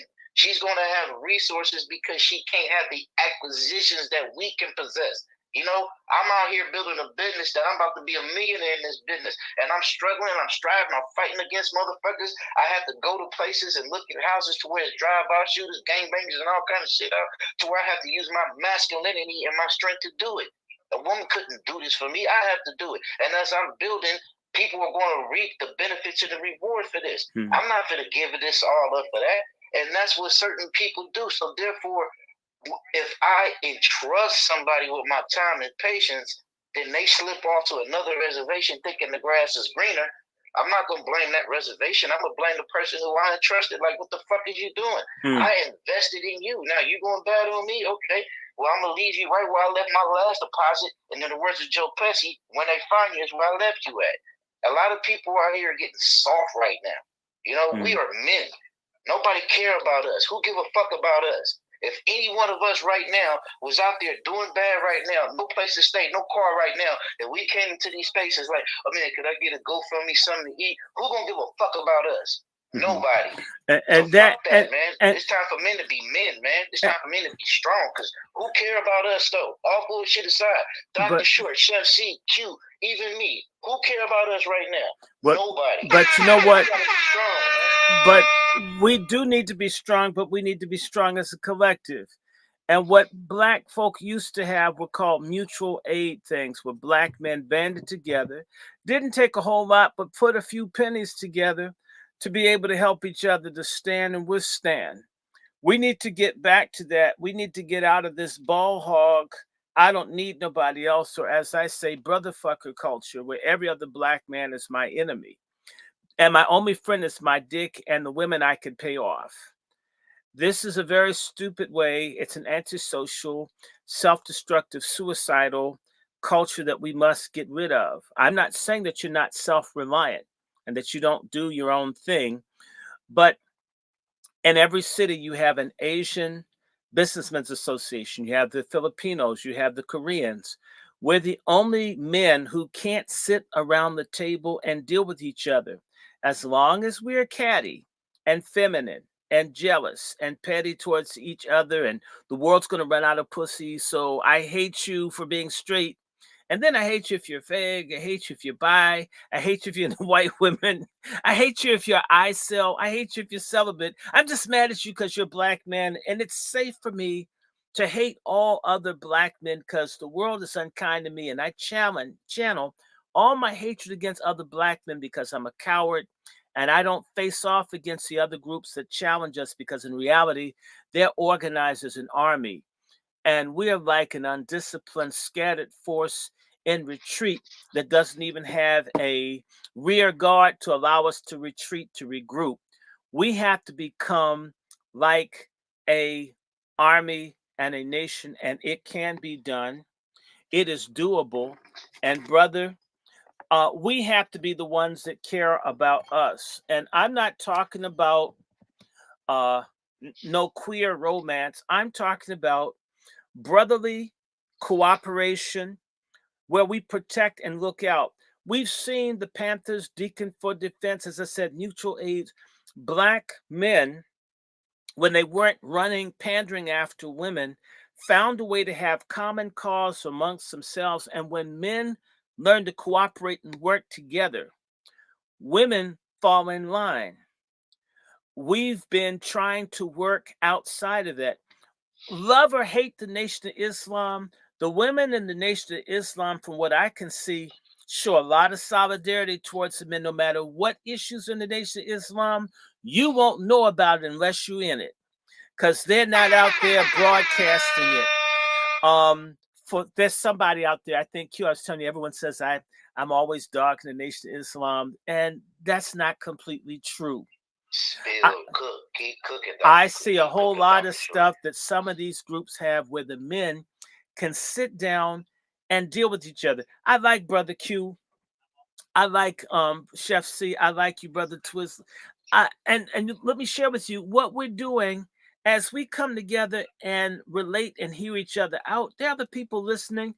We have what I call WASIs, righteous warrior sisters, who are waiting for black men to be what I call war bros, warrior brothers, and for us to come together, support each other in solidarity, because a lot of black women are shell shocked by all the simp fagonist dudes out here. These women are confused when the men have pocketbooks and nail polish and shit and eyelashes. A lot of the women don't know what the hell. I mean, they're confused too.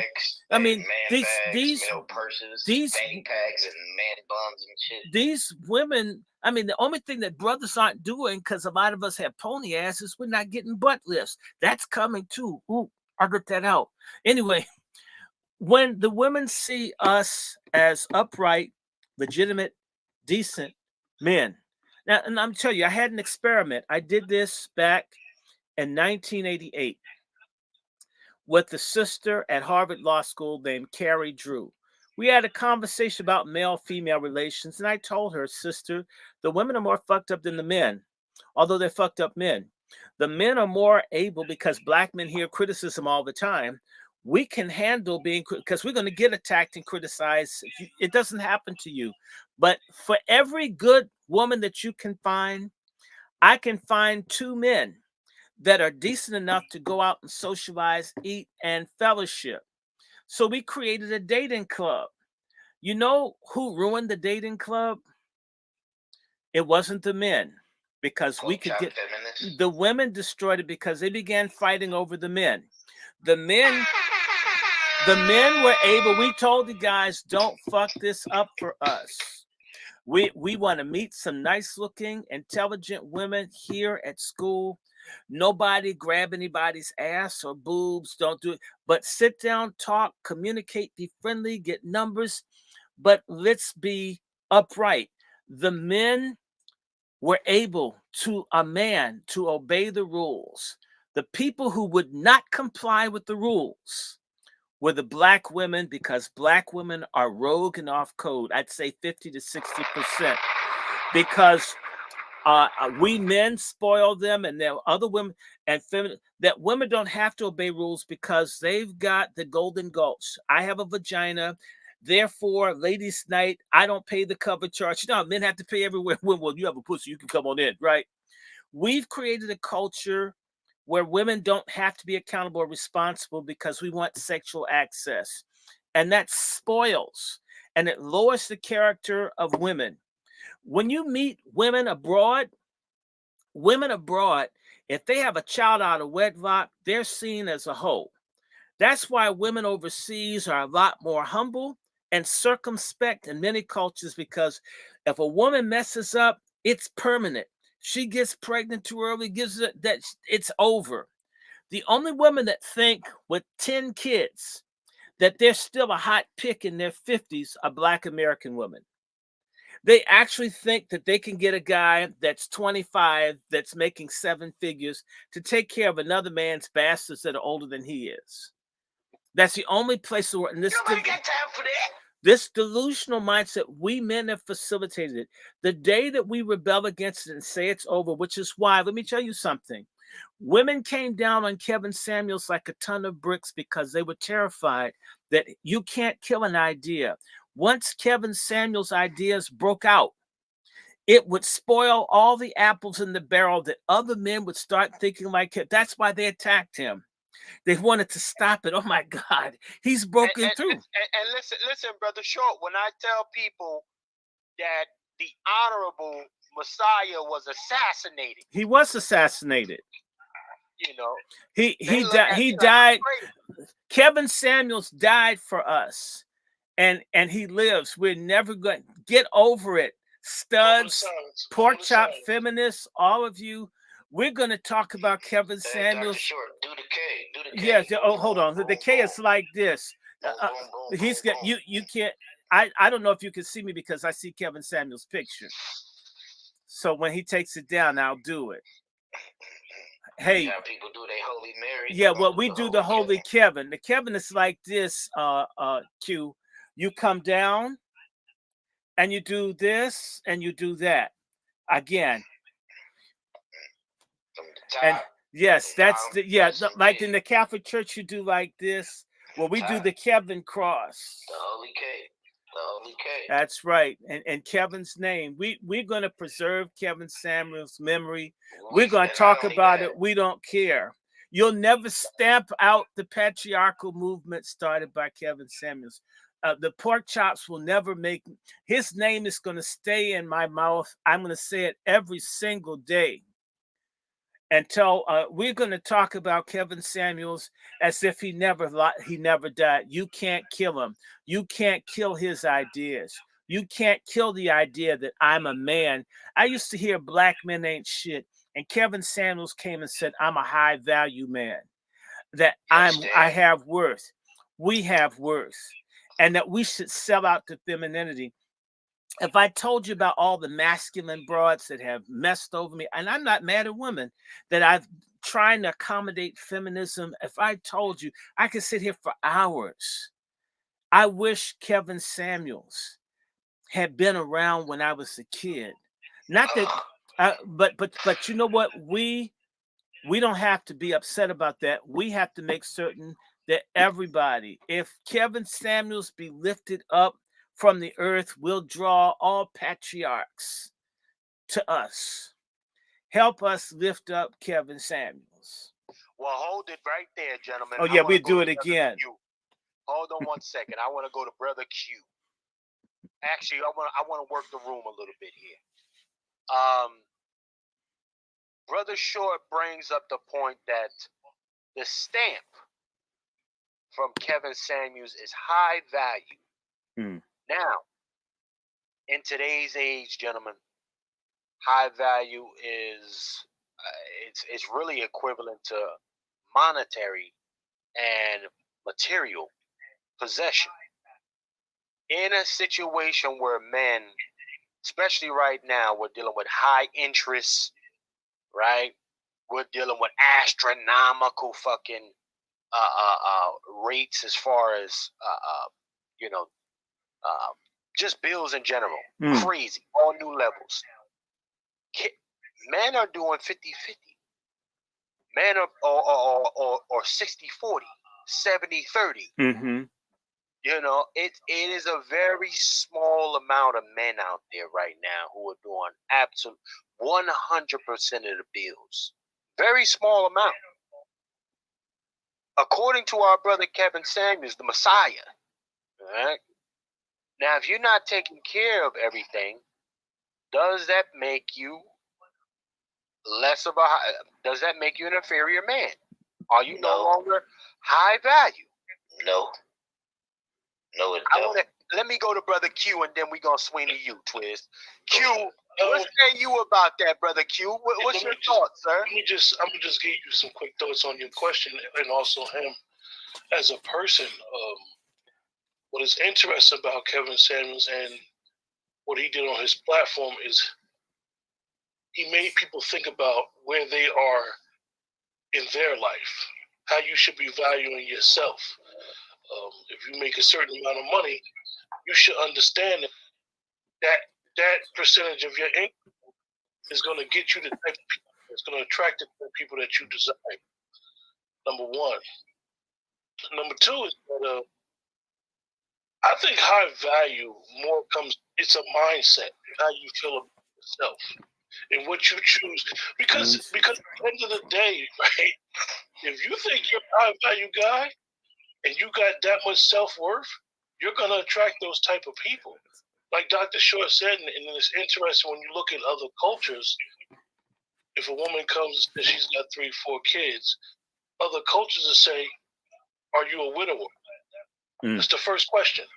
And the reason why they'll say that is because they'll take that responsibility of that man's family if that man passed away, died, whatever. Amen. In Black American culture, female may be like, I got 4 or 5 baby fathers. That should not only be a red flag for him, but it should be a red flag for her because she's basically telling him she has no stability. Oh, no, she has no morality, and that's not a red flag. That's a pirate flag with the crossbones and the skull. That is not a red flag. I remember Lost in Space. Danger. Stranger danger. Got that. The thing that's interesting about Kevin Samuels, and a lot of people would see the brother's clips, and his clips will go viral. But if you ever listen to his show, he used statistics. Mm-hmm. That's Number right. 2, anything that he used, he got from the caller.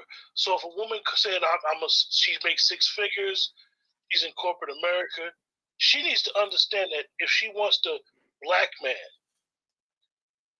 who is in her dating bracket, he may make high 6 figures, no kids. She may have a child or whatever, or can't have a family because she don't went to college and climbed up the corporate ladder. Now she's in her 40s and she can't have kids. No, she has pelvic inflammatory disease like a bunch, and she's sterile. And this man is supposed to get with a woman that can't give him children because she went to college and she earned some money. Your earning potential doesn't mean as much as whether you can be the mother to his children. Get off this income shit. And see, that is the biggest thing. And when you really, really look at Kevin Samuels, and I always try to tell women this, he came, and I know we do RK and say all this stuff about Kevin Samuels. Kevin Samuels was an asset to black women. That's right. Black women should understand that Kevin Samuels was their ally. Yeah, he was like medicine to the mind. He wasn't telling people to be brotherfuckers. He wasn't telling men, look, man, you're in the prime of your life. Right. The world is your oyster. That's you can right. Sleep with 4 or 5 women. He wasn't saying that. That's right. That's right.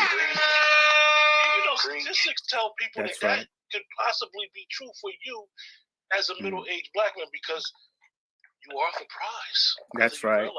That's right. So I think that when you look at him and we all know from content creating, his biggest attractors were women and his biggest supporters were women.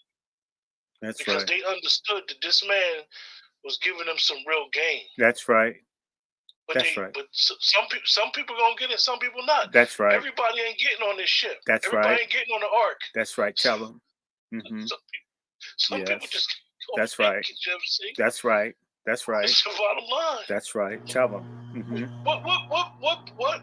Just look at it like this. What middle-aged black man is on the internet telling, number one, if you understand who Kevin Samuels was, telling other black men how to dress? That's right. Majority of black men don't even know how to tie a tie. That's right. And he did the fucking class on it that one time. That's right. She was on it. That's right. Yes, he did. They missed all of that. They saw all of the other stuff. She didn't want a guy, wore some nice shoes, maybe got a tap on them.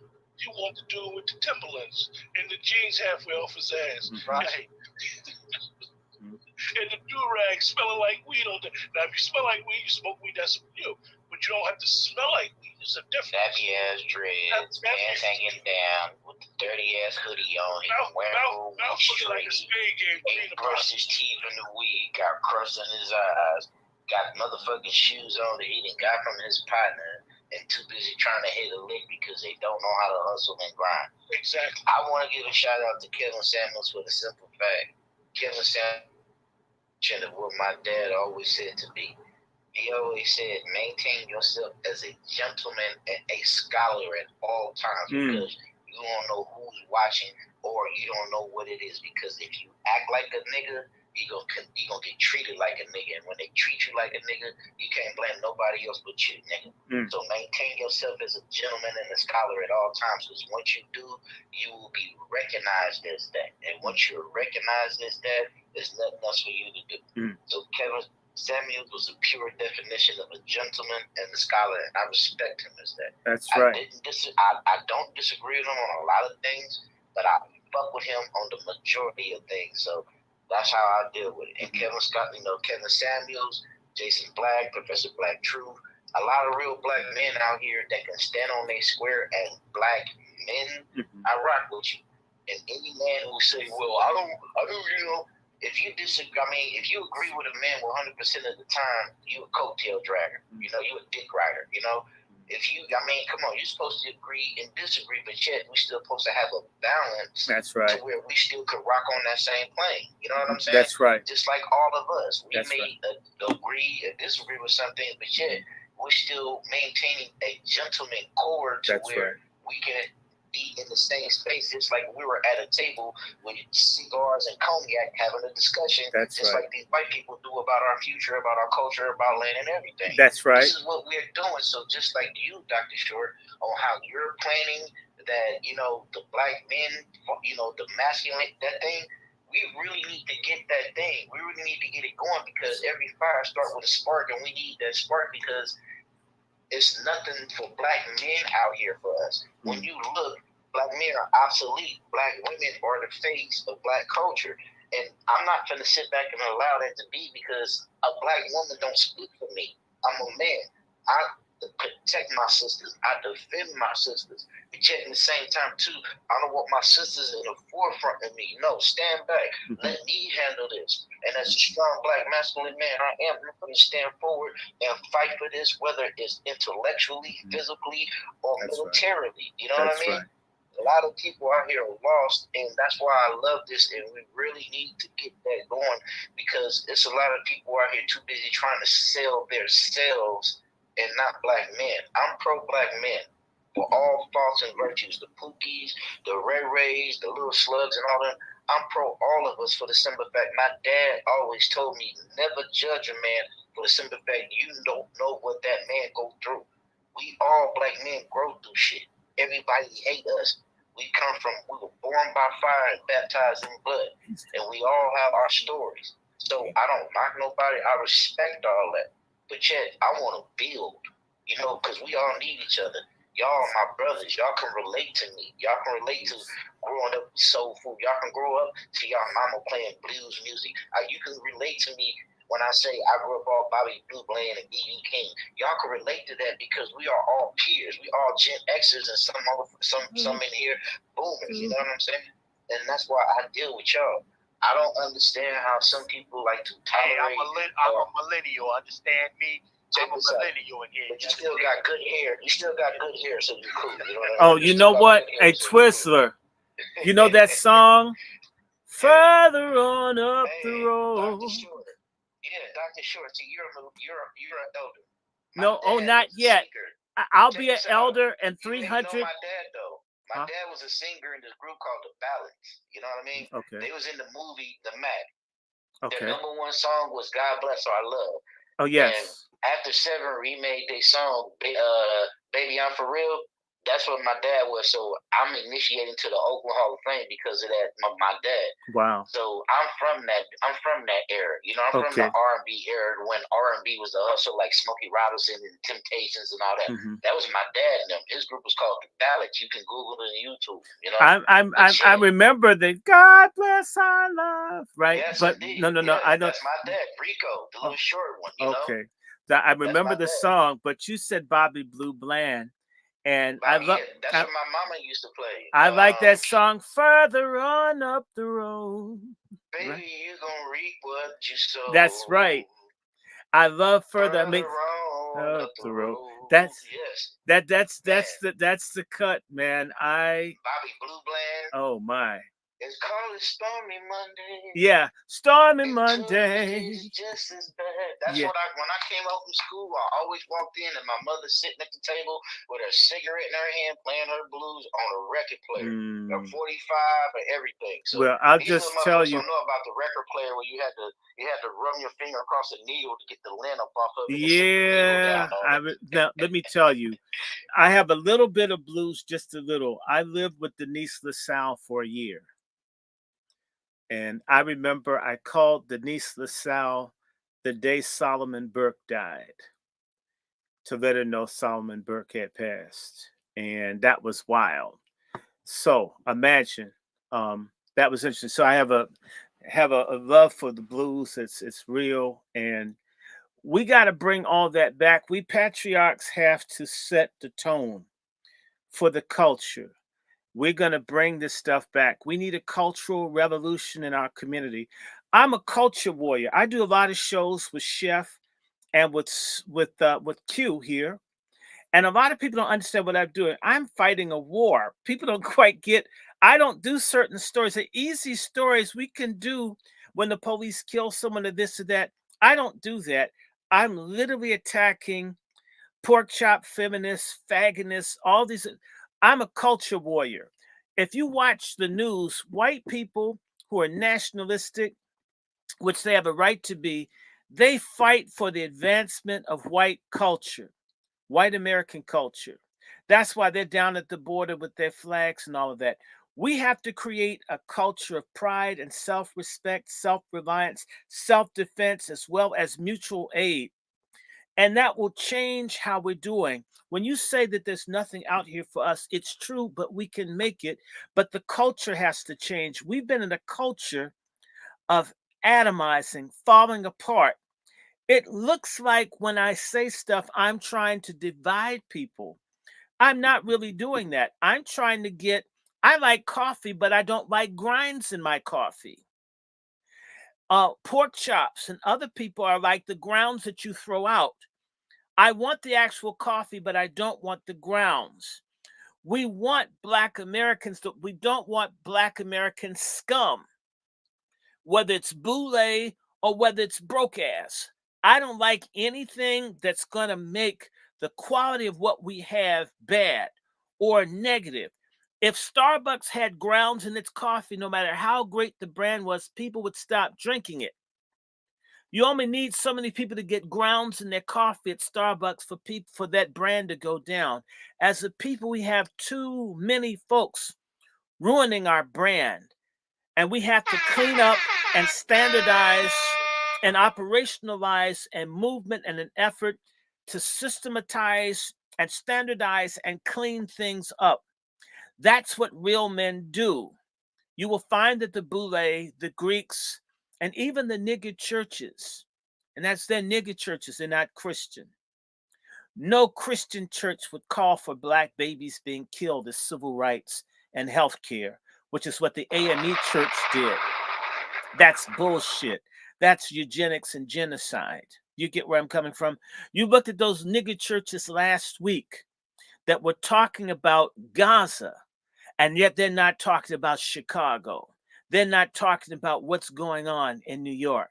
They're not talking about in DC where black women who've paid into the system that are disabled, they're getting $5 and $6 a month in SNAP, and they're $900 a month going to illegals. That's insane. In my own city, I've never been able to get a district job, but illegals are going to get hired and paid at rates higher than blacks who are educated in this country. You don't hear these nigger churches or any of them or the CBC or none of them.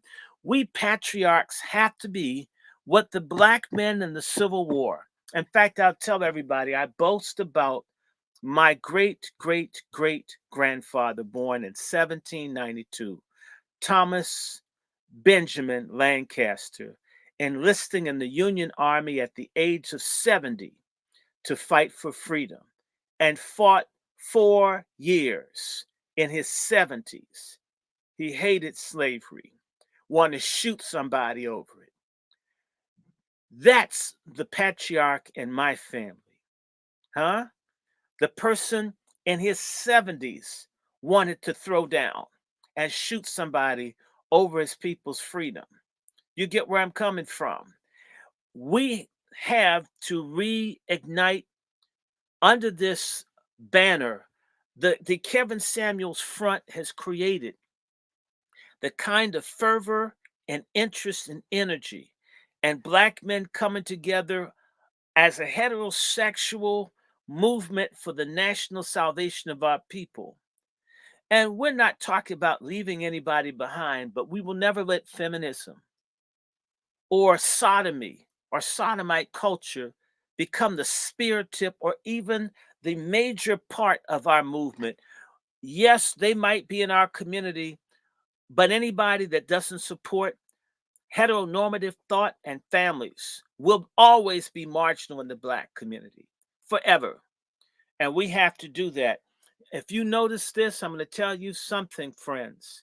No other group of people in the country are being imposed on by the pedophiles and the freaks as our community, because there is not a patriarchal movement where they wouldn't dare. There are groups, Latinos, Asians, they're far smaller than us. We are 80 million people. We are the largest or the second largest ethnic group in this country. No, there are groups with 1 million people that they would never make the men wear purses or do this stuff. We're maybe 100 million people, depending on how you define black. For us to allow people to treat us this way is insane. And we can tell them to fuck off, hell no. It's time for black men to start saying hell no. The Deacons for Defense said hell no. Robert Williams down in Henderson, North Carolina said hell no. Nat Turner said hell no. Malcolm X said hell no. Medgar Evers said hell no. Huey Newton in Oakland and Bobby Seale said hell no. No is an answer to white supremacy. No is the answer that we give to feminism. No is the answer that we give to this rainbow skittle bullshit. Hell no. We're not going to be exterminated. We're not going to be castrated. We're not going to be separated from our children. We are not going to be chicks with dicks. We're not going to be your slaves. We're not going to be erased in our land of birth. It's simply not happening. It's in your white supremacist dream.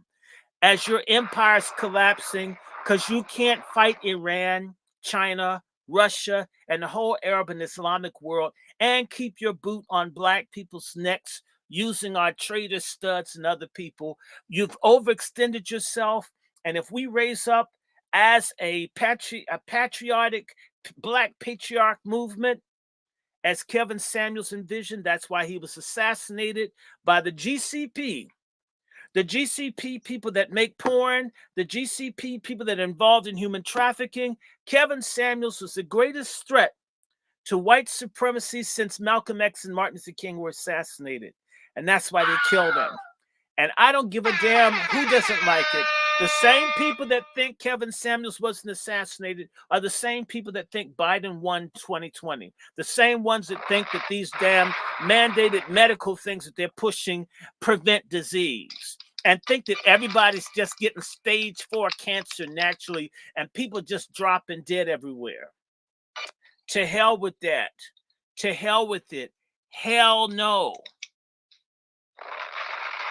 Hell no. Hell no, Oprah Winfrey and your color Slurple. Hell no. Plus size princess. Hell, no, she's not a plus. Sure. No, she's a stud. She's a carpet munching enemy. Oprah Winfrey is an enemy.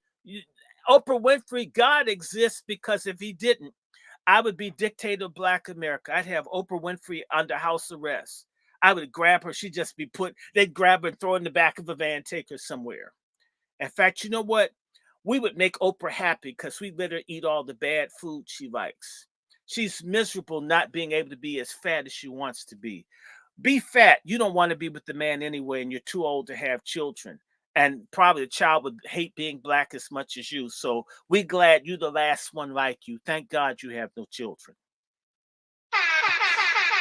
In fact, you know what? We could really punish Oprah. What we do is lock her in a room with Stedman and give him enough Spanish fly for him to find himself.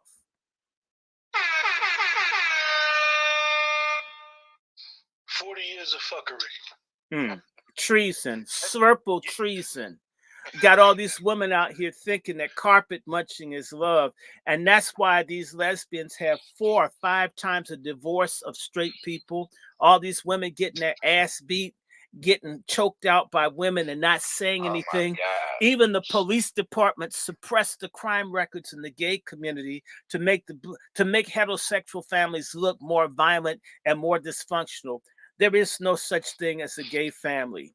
Those are 2 adults of the same sex masquerading that munching a vagina is the same as procreative sex between man and woman.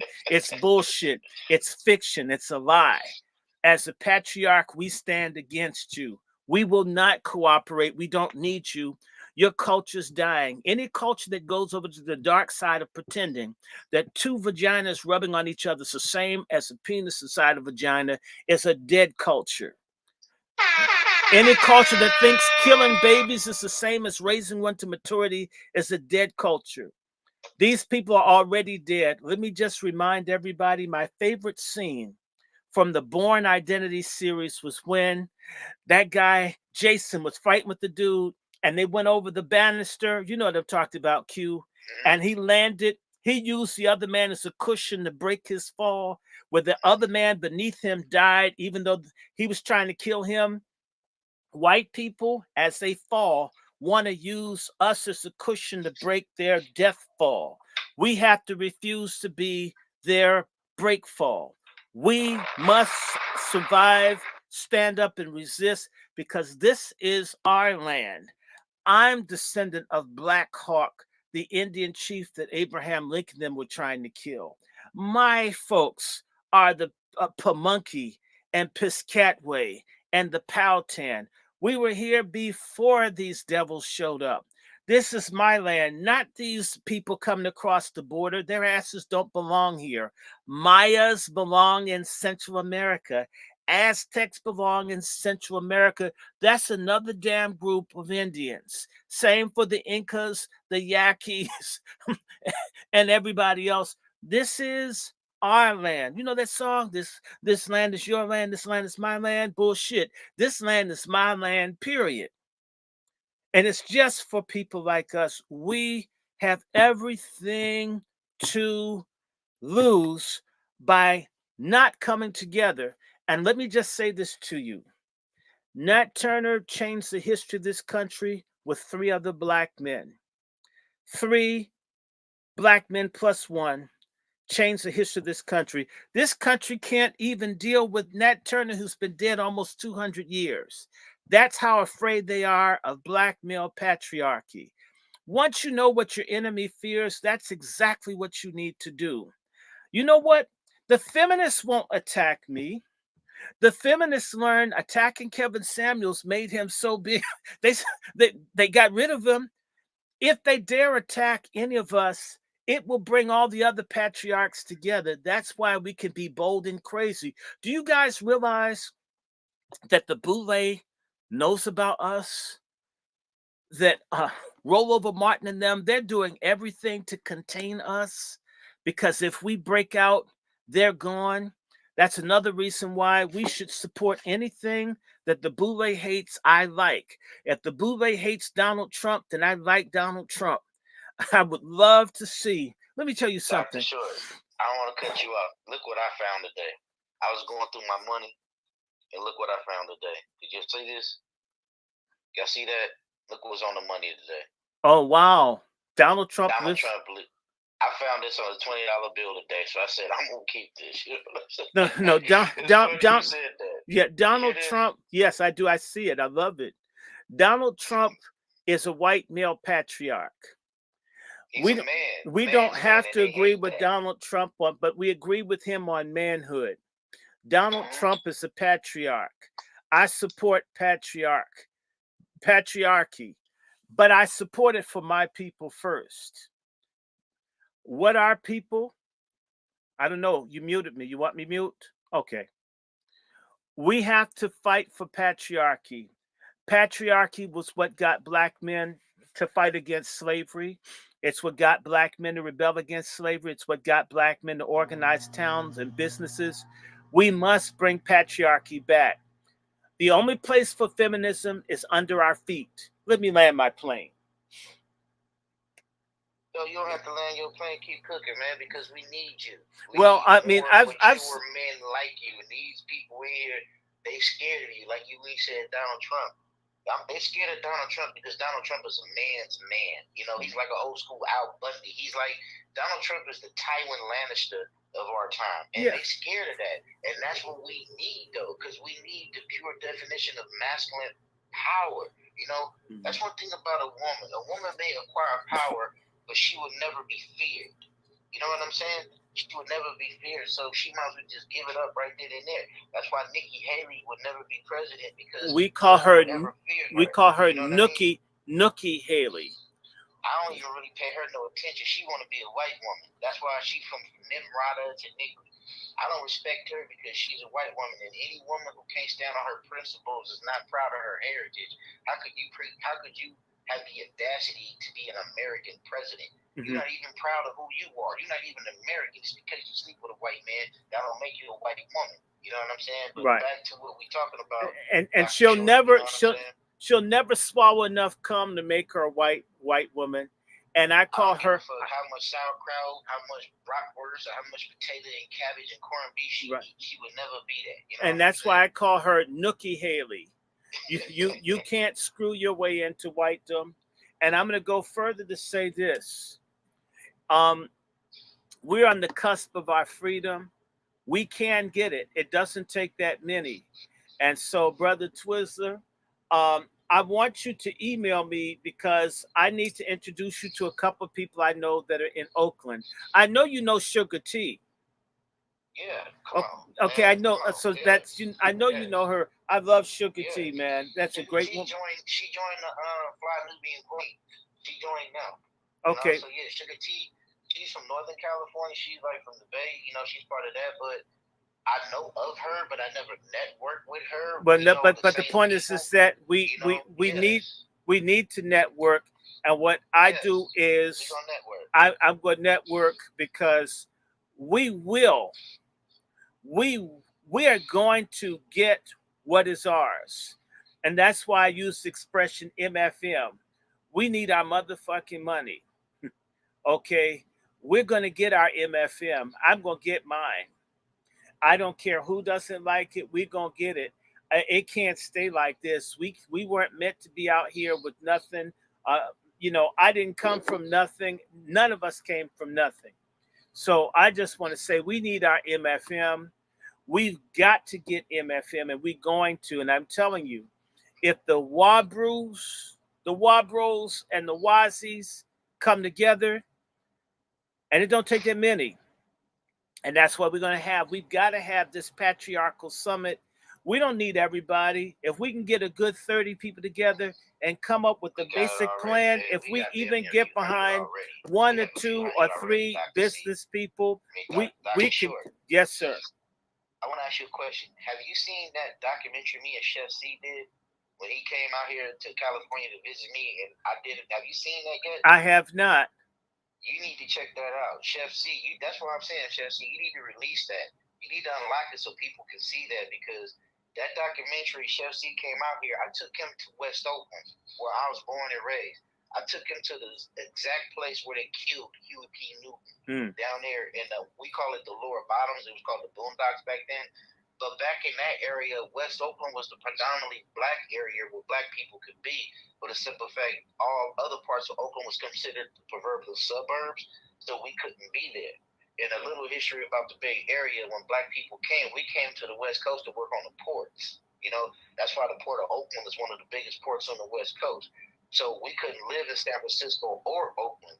We established our own city called Russell City. You know what I'm saying? And Russell City is right now today where Tesla is built. You know what I mean? We call it Union City. But Russell City got so big and prominent to where it became part of the Chitlin Circuit. And you know, once we start stuff with the Chitlin Circuit and the other things, we become prominent, and then they hate on that. And what they did, they do all the black cities, they burnt us out. So that's why black people came up to Oakland, and that's why we made Oakland what it is right now to this day. Well, you know what I'm saying? The next time we can't be burnt down anymore, which is why it's time for us to organize and arm ourselves. And it's just, we can't do this anymore. I'm not interested in another generation of us getting run around and pushed around. I don't want to hurt nobody. Ain't trying to say hurt anyone, but we must stop being bullied. Being pushed around is a choice. I will tell everyone that black people in 1919 got tired of being pushed around, and they fought back all over this country. And that was the first time really where black folks did a lot of armed mass resistance against being terrorized. Real men fight. If you saw my sermon today, my sermon on the Angry Black Men's Book Club channel and my Salt channel was called Loose Dicks Sink Ships. I thought it was loose lips, right? No, I'm talking about us. Loose dicks. I thought it was these niggas that be kissing and telling. You know loose dicks sink ships. And I want to say that real men fight. Real men have causes. Real men hold up space, occupy, and dominate and have dominion. We've been tricked by this weak sellout boomer, a simulationist, fake integrationist thing of going along and getting along. I don't have to get along or go along with everyone. I'm not meant to be around everybody else. The Bible tells me, be ye separate. Have your own space. Have your own thing. Be ye not conformed to this way, but be this world, but transformed. We should have a transformation of mind, that we have our own space. That's what our black communities were about, and we've gotten away from who and what we are. We're in a culture of prodigality, we've integrated with people who hate us, and they've never integrated with us, especially not economically. That's why we're ass out. We must integrate with ourselves and distance ourselves from everybody that hates us. And even those that like us, we will only have situational cooperation as on an as need basis. It is time for us to practice group, ethnic, economics, as well as economic warfare. If you're not trying to fight nobody, you don't have nothing. And anything worth having's worth fighting for. Okay, and that's why a lot of simps like community pussy and body counts. Because, it's not really a struggle or hustle to be with someone that everybody's been with. Street booty everybody had. It's like eating out in the street. You don't know what the hell you eat when you get hot dogs and shit from these Arabs and other people. That's why the shit's cheap. Anyway, let me get off here, y'all. I need to take a nap. But I just want to encourage people We appreciate you, Dr. to Short, man. fight I back, appreciate you. stand up, and we're going to talk more about. We want folks. We need all of you men and some of you women, if you want, but primarily men, to share. We need the real men. Though. Yeah, we want some real men to not share everyday men. their divorce horror stories, because I'm sick and tired. I got to say this, Oprah Winfrey, you bitch. I'm not. We Say ruin it your loud. film. We're going to ruin everything that you do. You're finished, Oprah. Okay, what you tried to do to Tupac and what you tried to do to Michael Jackson, we black men are coming for you. And all these sellout pork chop feminists can't protect Oprah Winfrey or you other traitor pork chops from the rage of black patriarchs. We're not taking you hoes anymore. You're an enemy to all of us. I want to say this to you. If we put our heads together, we can too transform our people, our situation. It's within our hands. We just have to want it badly enough. And I'm going to tell you something. I have never failed to meet quality, intelligent, righteous black women. When they see black men standing up, doing what they're supposed to do, they instinctively get with you. Last night when we had our WASI speak, I didn't want to talk as much. The women just wanted to be around other black men that was solid. They enjoyed themselves. Okay. Black men have to be taught again that sometimes just sitting around righteous black women is empowering. Do people understand in our culture, we used to do the thing called the ring shout, where black folks would just get in a circle and be together and sing, and that was a source of power. It wasn't about screwing or grinding or humping, just to be together in a spirit of unity that we're here. If we show solidarity, mutual respect, and cooperation, the money will follow us. Instead of us running after money, having to suck on the dick of a hairy-bellied GCP to get your record cut, we can do these things for ourselves. We don't need anybody but God and each other. And if we weed out traitors and turncoats, and we find the real ones of us, there's nothing that can stop us. This is why so much dope and alcohol and everything is poured on us, is to make certain that, remember the slave code, they didn't want even two black men talking together is a cause for consternation. If we can get 3-4 people in different communities to become patriarchal cells of liberation, we can do anything. Let us remember the student rebellions started in places like North Carolina. It was a discussion group of 4 men that wanted better. Not 100, 4. We don't have to have everybody. We don't need everybody. We just need a few. We only need a few people that want it and a few people that cooperate. Chef C has a farm. I know folks that are farmers. We could do all, it's unlimited if a few of us decide. Brother, you like smokables. Brother, you want to be a distributor? I know hemp farmers. My friend, you become the West Coast distributor. My friend owns 1,000 acres. 1,000 acres. I mean, I'm not saying you can't smoke it all, but a little. I mean, I don't. But look, but no. Short, that's why you need to talk to Chef C about me. That's why you need to watch that video. Well, you need to watch that documentary that we did. You know, check it out. Well, he has to show me. Chef C did. Chef C, Hold on, gentlemen. Twizzle, stop saying that. Cause you know what hold on. You know what I said? This is scrolling in the bottom right here. They can go ahead and purchase that. I gave it away for a whole year for free. And you gotta understand, a lot of people didn't know. Well, they know now. You kind of put it in the box. Twizz, you know what I mean? The same people that want to know. You can give it to Chef. You can give it to Dr. Short though. You can give it to Dr. Short. Hold on. Me and Dr. Shaw, we already. Hold on? Do you even know that Dr. Shaw is in the very thing that you're in? Do you know that? That same movie, the one I did, the one in the Bay Area chapter. No. Come on, don't be a wise guy. You know he's not in the Bay Area. You know that's what I'm saying. That's what I'm saying. But come on now, show him art so he can have a better idea of identity with Termity. Don't do this all live. Don't do this all live. Me. You understand? We got to do this all live. I love you, my brother. As Brother Dr. Shaw was saying, ladies and gentlemen, we are looking at doing the Patriarch Summit.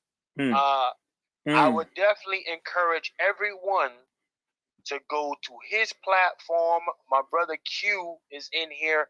I'm sure he'll be willing to put it up there as well. I'm going to put the poll up. We just want to see authentic interest in a Patriarch Summit in the near future. Okay? And should that be a good turnout?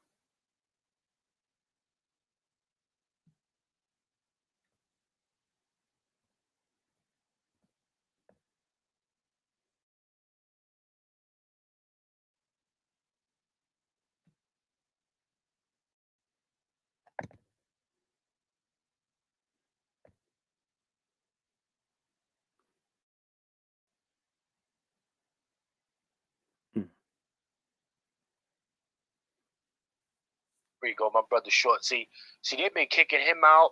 They kicked you out a couple times. They was messing with his mic. Yeah, they was messing with his microphone the whole time. They kicked you out a couple times. They kicked him out a couple times. It's this is Kevin Samuel stuff. So, I'm surprised they even allow us to be on this long. But they can't stamp this out. There's certain things that can't be destroyed. In South Africa, since we were talking about smoke, in South Africa, you can't get rid of cannabis. They have such a pernicious strain of cannabis. No matter what you do, cannabis will grow practically anywhere in South Africa. You can't get rid of it. And that's the same thing for the spirit that wants to be free, that wants patriarchy in our community. They can't stamp it out. They can't uproot it. They've done all of this, and all they've done is caused it. We're like a spring. We've been pressed down for 60 years. Now, because as Kevin Samuels has said, we divide history into two periods. BK before Kevin and AK after Kevin. And this is year 2 after Kevin. And you can't do nothing with us. We are not going to go back. We will not get back on the pork chop feminist slave ship.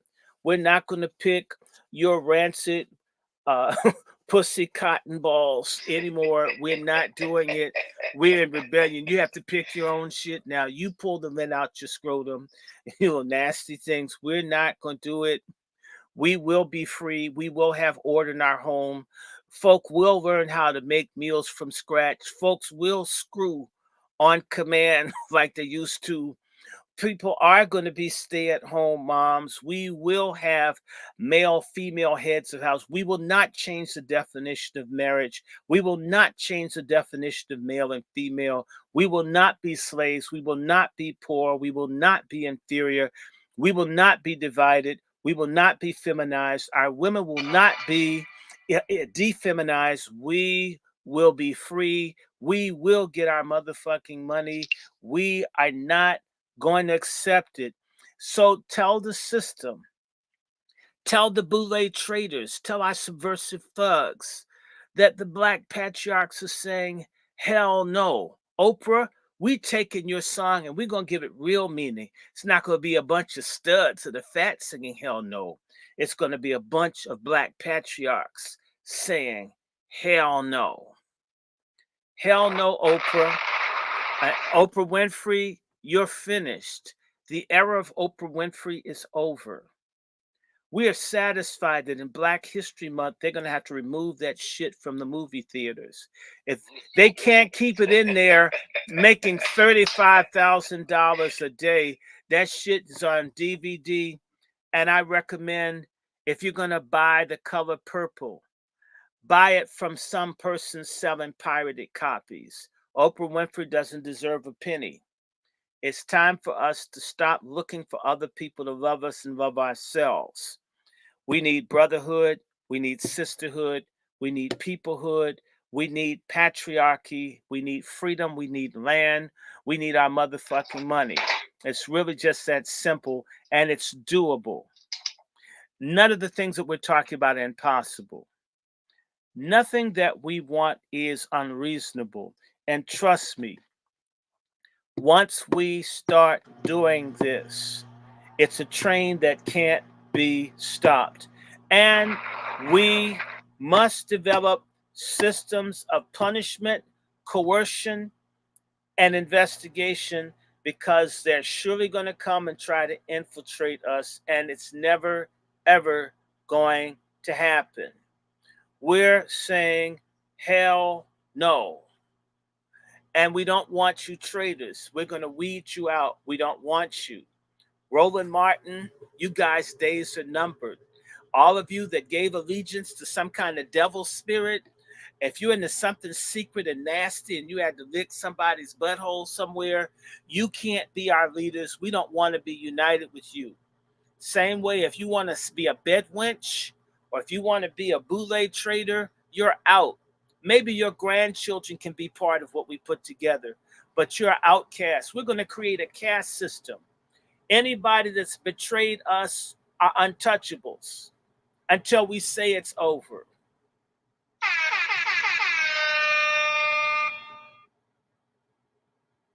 Ladies and gentlemen, with that being said, I think we're gonna get ready to wrap it down. Yes, we do.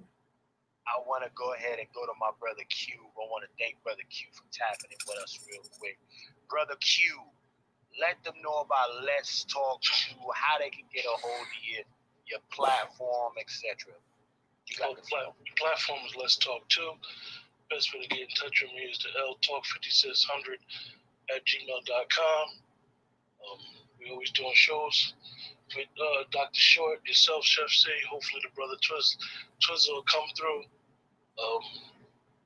You got me now, man. It's all good. We're just trying to be people that aren't just talking and just people that are putting action, boots on the ground, really, really bringing this back to where it needs to go back to, and understanding that the only way that we're going to move forward as a people is going back to those family values and establishing strong families so we can have a strong community. Great discussion. And all I can say in my closing words to the women, be more than just giving a dude a wet ass. Yeah.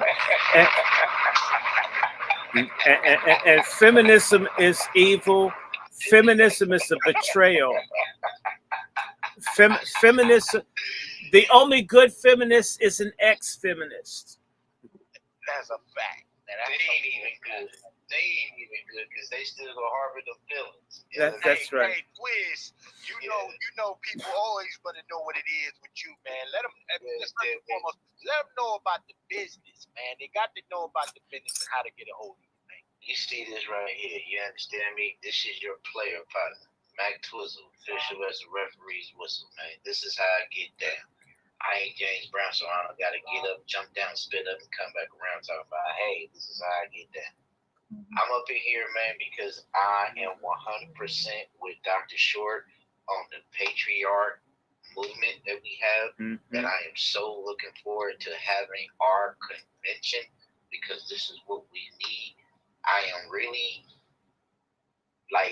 irritated and aggro over the fact of Black America right now. When you look at Black culture, our women are the face of us, and we don't have no men that's standing for us. So as they say, if you want something done right, do it yourself. And we can start it off right here. Dr. Randy Short, Q, Chef C, and I, if we are the spark that starts the fire of patriarchism, to get real men to stand up and be what men need to be, what men are, and what they're destined to be. Hey, I'm honored and proud to be a part of that, because it's a lot of handpicked, like I say, skirt drawn, skirt drawn, soft ass motherfuckers out here to really think that they can't survive without. And that's the whole thing about being a man. You are born by yourself and you're going to die by yourself. So you need to learn how to live with yourself. You know what I'm saying? That's right. So, Hey, Chef Steve. Yes, sir. Apologize, you guys. I thought I was done, but one quick thing. I just put it in the chat. I just created a survey for our patriarchal summit. So, if you go in that chat, that link right there, it's just 4 questions, 4 real quick questions. You click on the link, and it's a survey. Dr. Short, as well as the team. Hey, quick question, Q. Are you on Twitter? Yeah. I need to follow you on Twitter as well. You know what I'm saying? So we can really network. Yeah, let's do this. Let's get it popping. I say let's get it popping. And the one thing I have to say. Well, hold on, brother Short. Q, what are those 4 questions that are on that survey? 4 questions on the survey. Yes, sir. That you got for everybody. Let me write this shit down. Yeah, and if y'all would like, definitely just go ahead and hit that. Go visit www.surveymonkey.com. We're trying to get an understanding, engage the true interest for those who want to participate. What is it, Brother Q? It's Let's Talk. All right, for those who want to participate in the Patriarch Summit, that is where you go ahead and find it, ladies and gentlemen. All right? You got those questions for us, yeah, Brother Q? I don't forgot the daggone questions. Hold on. All right, it's all good. Y'all go ahead and visit that, www.surveymonkey.com. So it'll help us gauge true interest in the summit. I think that's a racist website that it's got monkey. I don't know if I trust. I knew he was going to That's let prejudice. it go.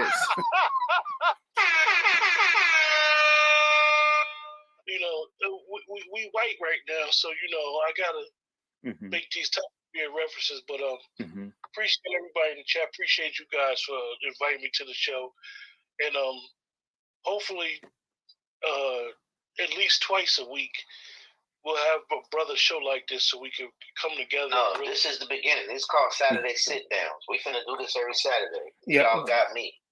I got $50 every Saturday for this show. So Saturday Sit Down. What you call it?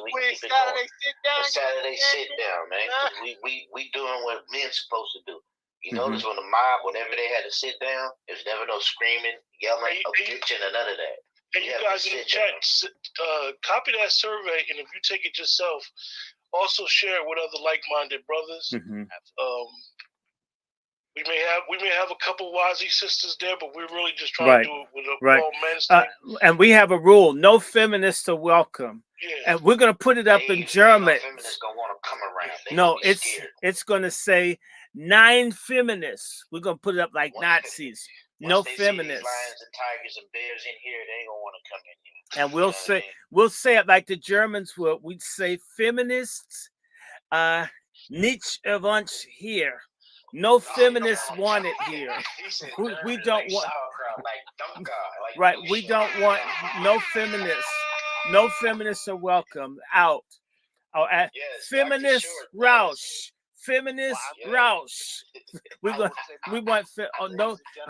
no feminists. None are welcome. Please, you are not wanted. No, and we're gonna have signs up in German. It'll say feminists nicht erwünscht here. No feminists wanted here. We have to start doing that. It's got to go. We want it all out. We want it out of our community. I want to thank everybody for joining me here today. Brother Dr. Short is our host, Angry Black Man's Book Club Pack Talk number 10.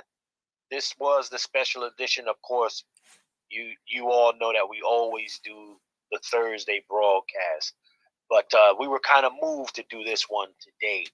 So shout out to Brother Dr. Short.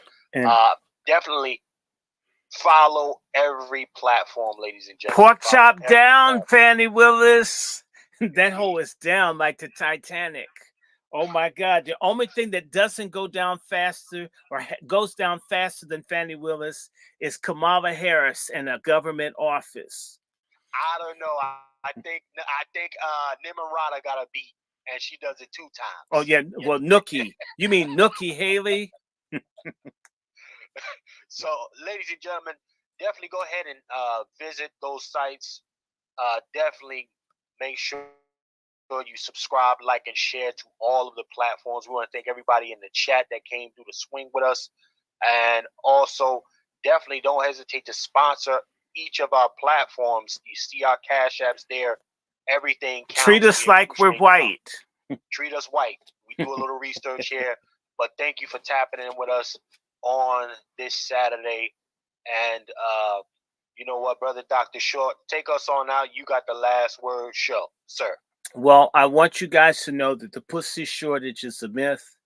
Feminism is a lie. White supremacy is a lie. And patriarchy is the divine order. There will be nothing else. We need each other. We need God, and that's it. United, nothing can beat us. Everything proves that, which is why so much is done to make us not see eye to eye. We must develop brotherly bonds of respect and affinity for each other that are not carnal.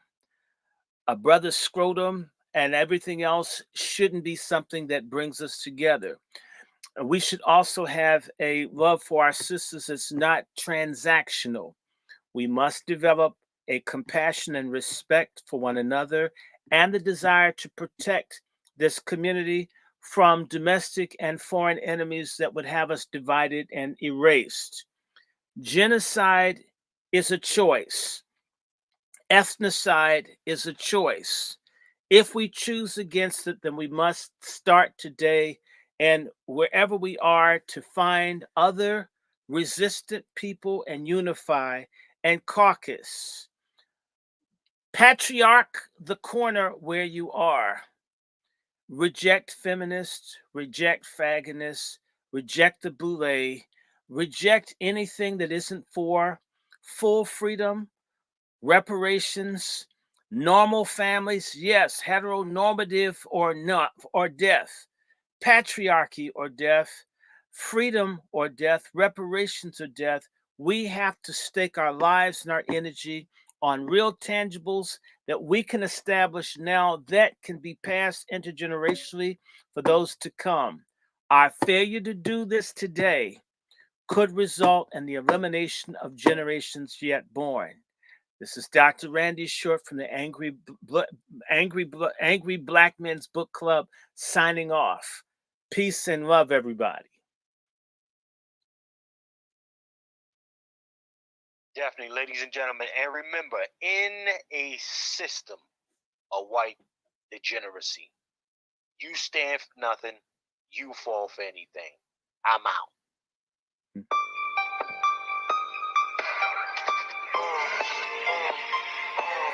We're going out.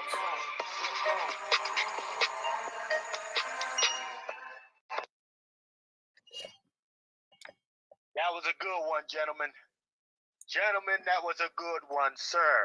Are you there, sir? Yes, I'm here. Yeah, that was solid. That was solid. Oh That was yeah, a solid yeah. one. We're driving people nuts, brother. Oh yes, we are. We're gonna tell the truth up in here. We're not gonna take. We're hell no, feminists. Hell no. It's time for us to start telling the feminists hell no. And tell all of them, the Boule, Roland Martin, and them, they're going to regret betraying us. It's just a matter of time. One day we're going to have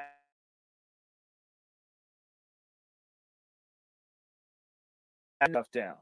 They're going to hear from all of us. It's not going to be cool to betray us anymore. We're not going to stand for it.